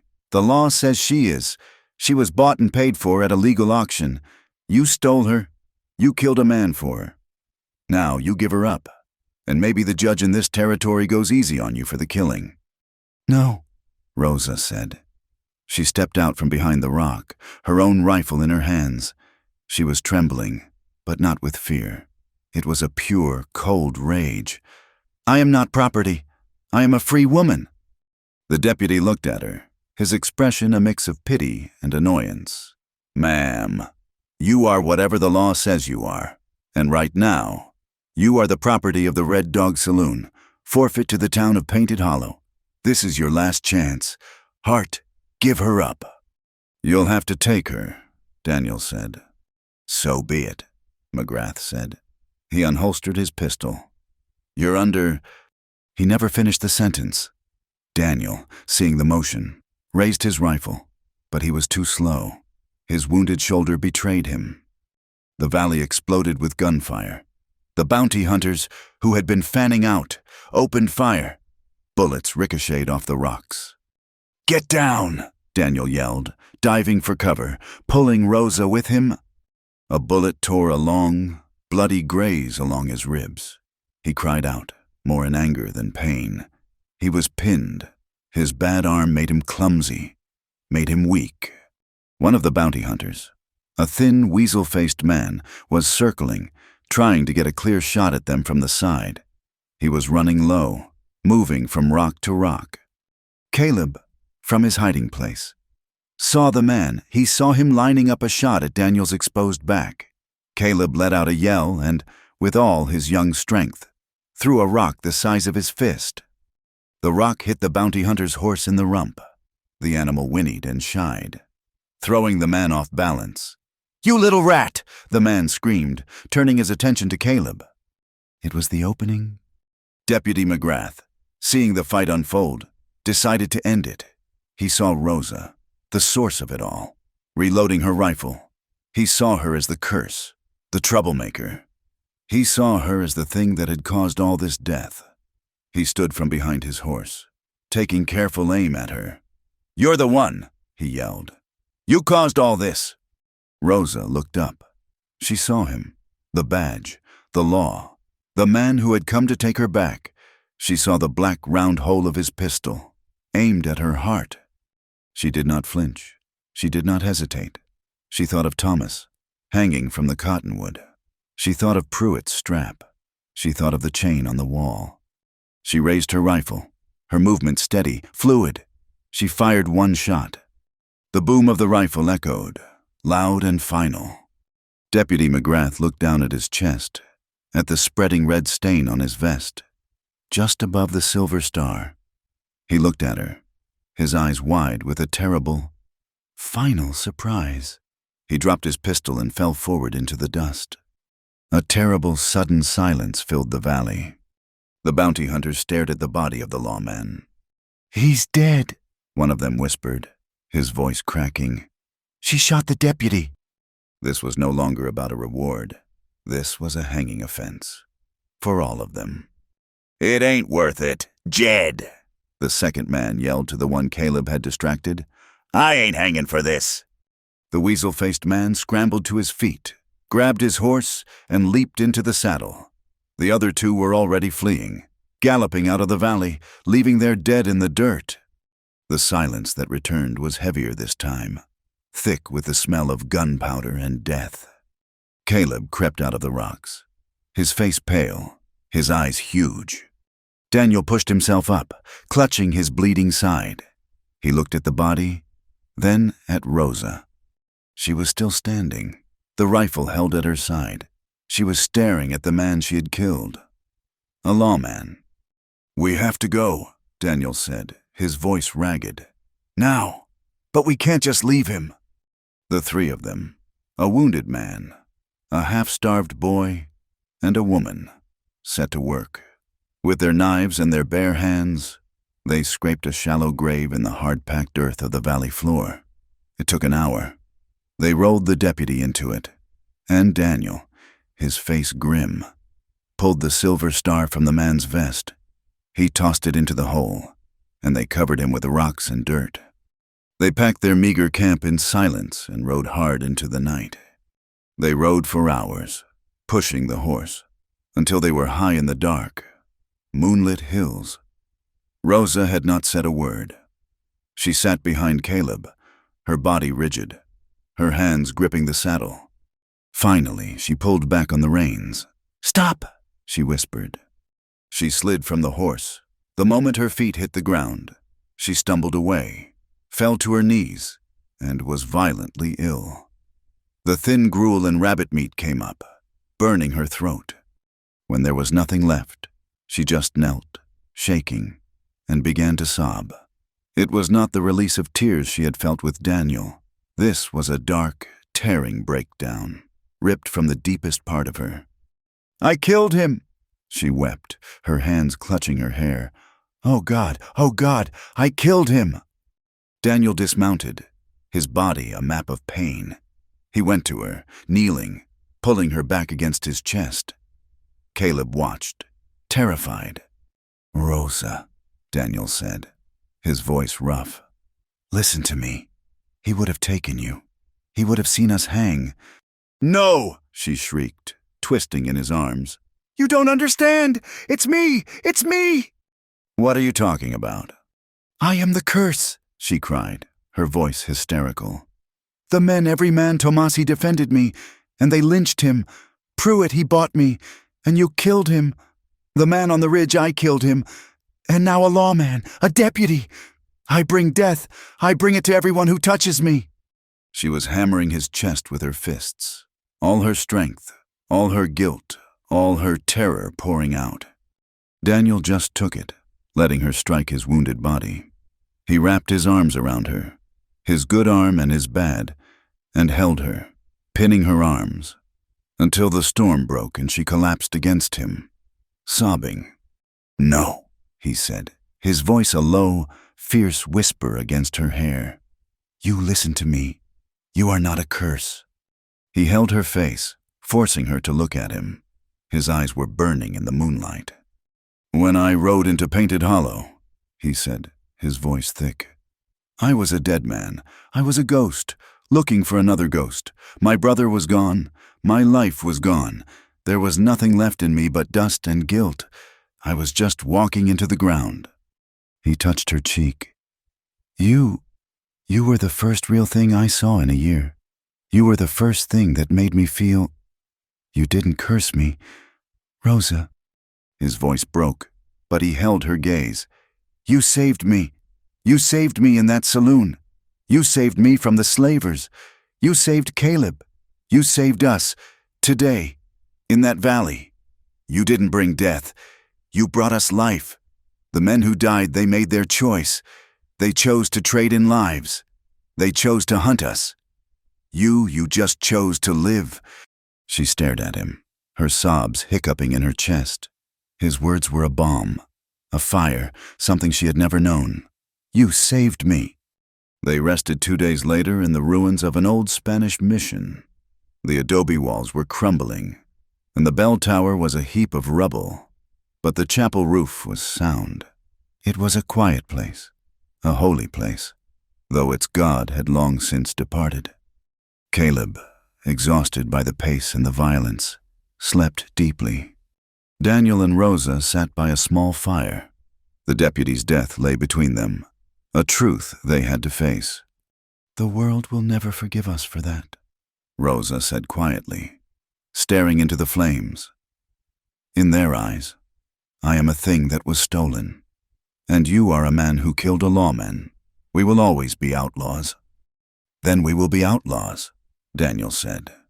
He took his good hand and covered hers. "The world can see what it wants to see. It does not matter. I know what I see." "And what is that?" she whispered. "I see the woman who saved my brother. I see the woman who saved my life. I see my home. Rosa felt a lifetime of pain and shame break loose. She pulled her hand from his and reached into her pack. She pulled out the last, largest piece of her wedding dress, a piece of the veil, white and clean. I kept this, she said, her voice thick. To remember Tomas, to remember the woman I was supposed to be. Daniel nodded, his eyes full of a pain that mirrored hers. He was a good man. He was, she said. But he is gone. And the woman he was marrying, she died. She died in that saloon, on that auction block. She is not me. She held the delicate white lace over the fire. The edges browned, curled, and then, with a soft whoosh, the fabric caught. It flared up, a bright, clean flame, illuminating her face, her steady eyes. She held it until it was nothing but a black, floating cinder. She turned to Daniel. The firelight danced in her wet eyes.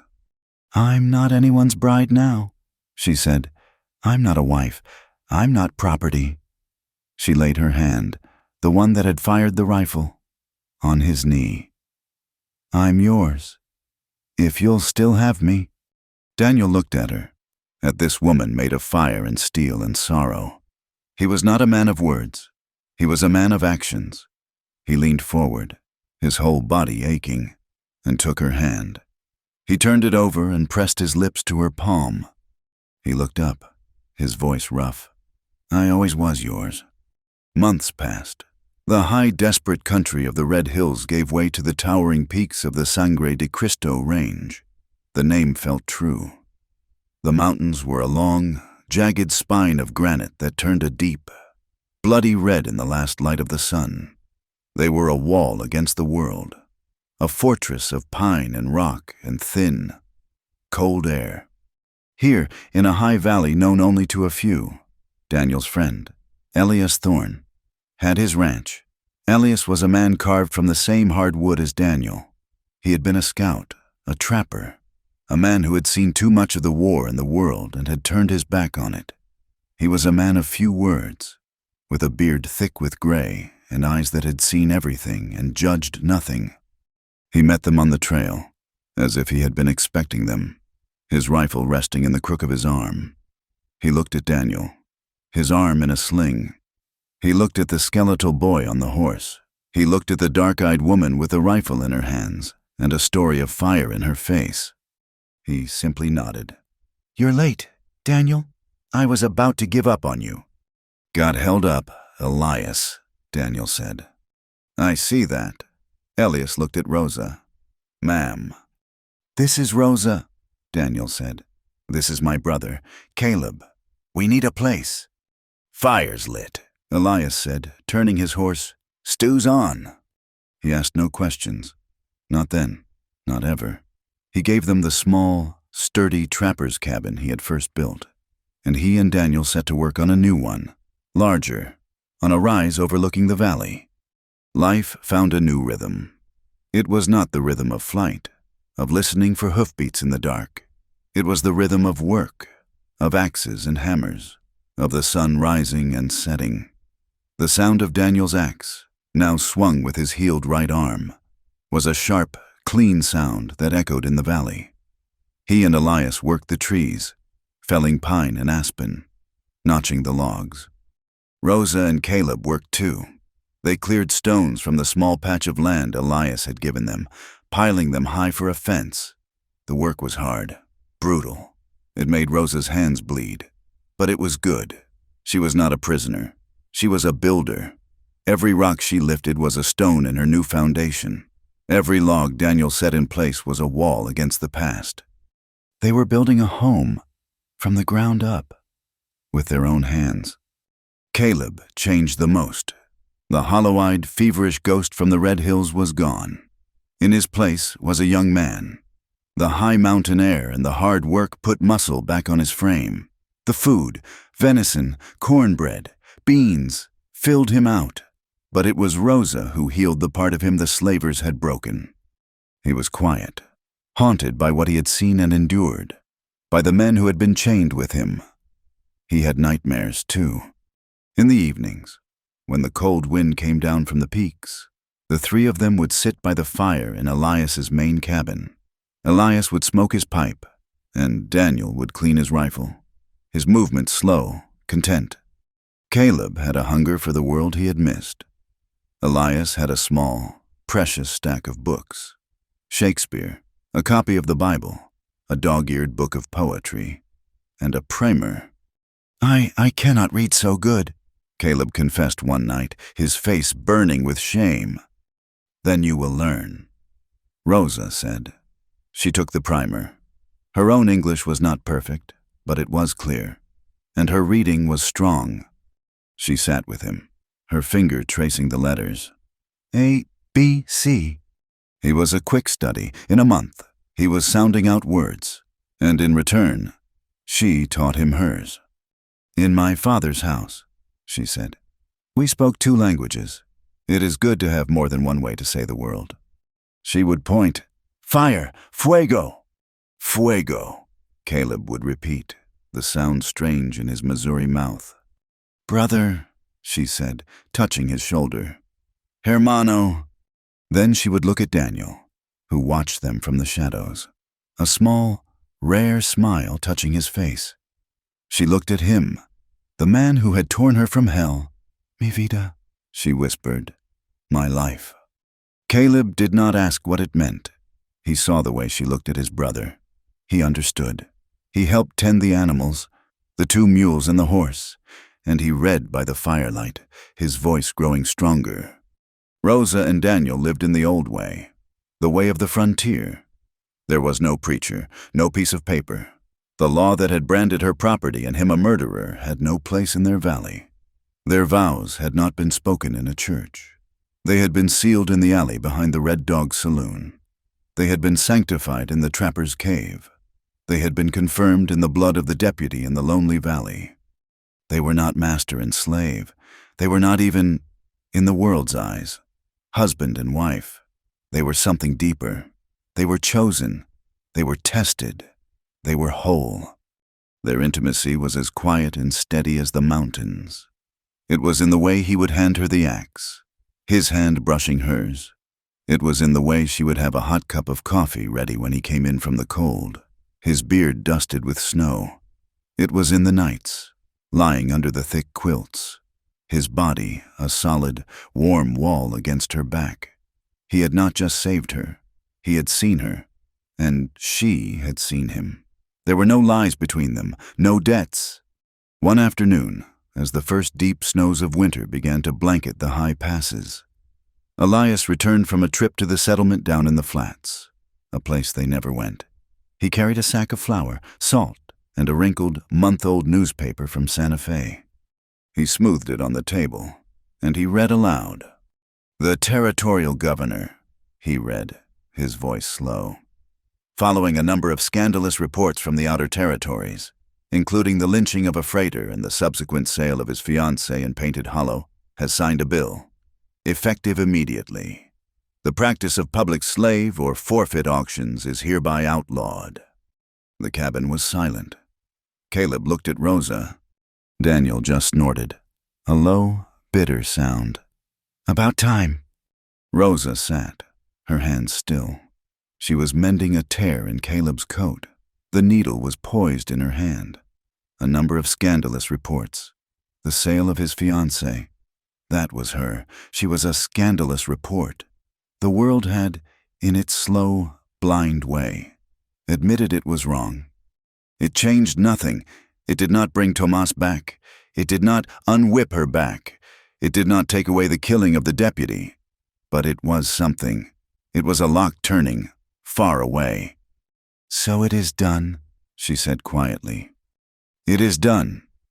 Elias agreed. He folded the paper. "The world moves on, even when we ain't in it." That night, the past came for her. The news, the validation from the outside world, had unlocked something. The peace she had so carefully built was, for a moment, an illusion. She was asleep, warm and safe in the new cabin, the one they had built. Daniel was beside her, his breathing deep. But she was not in the cabin. She was in Painted Hollow, The air was thick with dust and whiskey.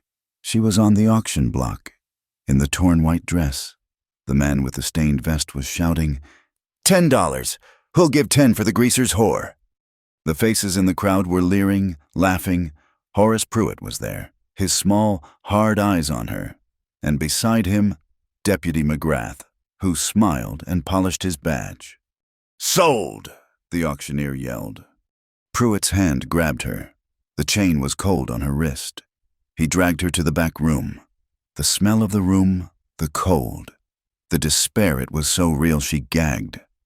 "Your name ain't nothing," he growled. The door opened. It was not a client. It was Daniel. But he did not have his gun. He was smiling, and he took money from his pocket. "I will buy her," he said. "No!" Rosa screamed. Then the face changed. It was Tomas. He was hanging from the ceiling, his eyes wide, his boots brushing her hair. "You did this," he whispered. "You are the curse." "No!" she screamed. A raw, tearing sound.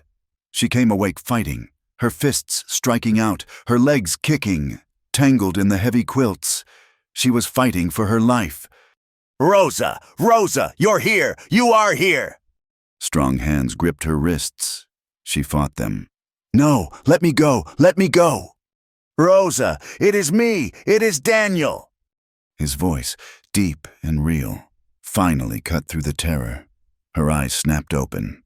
She was in the cabin. Snow was falling silently outside the small window. The fire was a bed of glowing embers, and Daniel was kneeling on the bed, holding her wrists, his face a mask of concern. She stared at him. The last of the nightmare faded, leaving her slick with a cold sweat, her heart hammering so hard it hurt.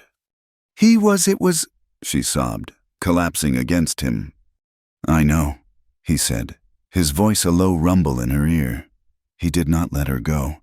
He just held her, his arms a cage of safety, rocking her gently. "It was just a dream. It is gone." She clung to him, her breath coming in ragged, painful gasps. "It felt so real. The smell." "It is not real," he said. "This is real." He pulled back, his hands coming up to cup her face. His palms were rough, calloused, and warm. He held her head, his thumbs stroking her temples, forcing her to meet his gaze in the dim light. "They can't touch you now," he said, his voice low, fierce, an oath. "Pruitt is in the ground. The men from the hills are dead or scattered. The deputy is buried.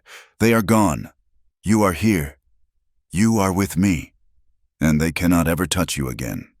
She looked into his eyes, his steady, gray eyes. She saw no lies. She saw no pity. She saw the truth. It was not just a comfort. It was a fact. The mountains, the snow, the rifles on the wall, the love in his hands. They were real. The ghosts were not. A long, slow breath left her, a breath she felt she had been holding since Painted Hollow. The last of the shaking stopped. A small, watery smile touched her lips. "I believe you," she whispered. He did not kiss her. He just held her face for a long moment, then pulled her head down to rest on his chest. He lay back, holding her, his hands stroking her hair. She listened to the steady, strong beat of his heart under her ear, a counterpoint to the silent, falling snow. They lay like that, warm beneath the quilts, their bodies and breaths intertwined, their hands clasped tight, until the first gray light of dawn came over the mountains. A week later, the winter had truly set in. The valley was a bowl of white. The world was quiet, muffled, peaceful. Daniel and Elias were out checking their trap lines. Caleb was in his own small room, asleep, his book resting on his chest. The cabin was warm. A pot of coffee boiled on the stove. Rosa sat at the small table Daniel had built. In her hand was a pencil, and on the table was a piece of clean paper Elias had brought from the settlement. She did not know why, but she felt a need to write, to set it down. She thought of her father, a good man, a strong man, who had also been killed by a world that did not want him. He had taught her to be strong. He would not have recognized the trembling girl on the auction block, but he would have recognized the woman who fired the rifle in the valley. Her hand, no longer scarred from the rocks, was steady. She put the pencil to the paper.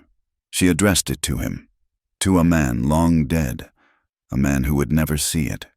She wrote, "Father, they took everything from me. They took my name and my home and the man I was to marry.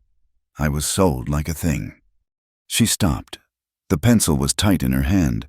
She looked at her sleeping life, at Caleb, safe in the next room, at Daniel's coat, hanging by the door. She looked at her own hands, hands that had healed and fought and built. She pressed the pencil back to the paper. "But I was never just a thing. I loved, I was loved, and I am free." She set the pencil down. She folded the paper once and tucked it into the pages of the primer. It was not a letter to be sent. It was a testament. It was the truth. She looked out the window at the clean, white, silent world, and for the first time in her life, her past and her future were in the same quiet room. Thank you for listening to this story. We would love to hear your thoughts, so please comment with where you are listening from and connect with others. Do not forget to subscribe to the From Wild West channel and share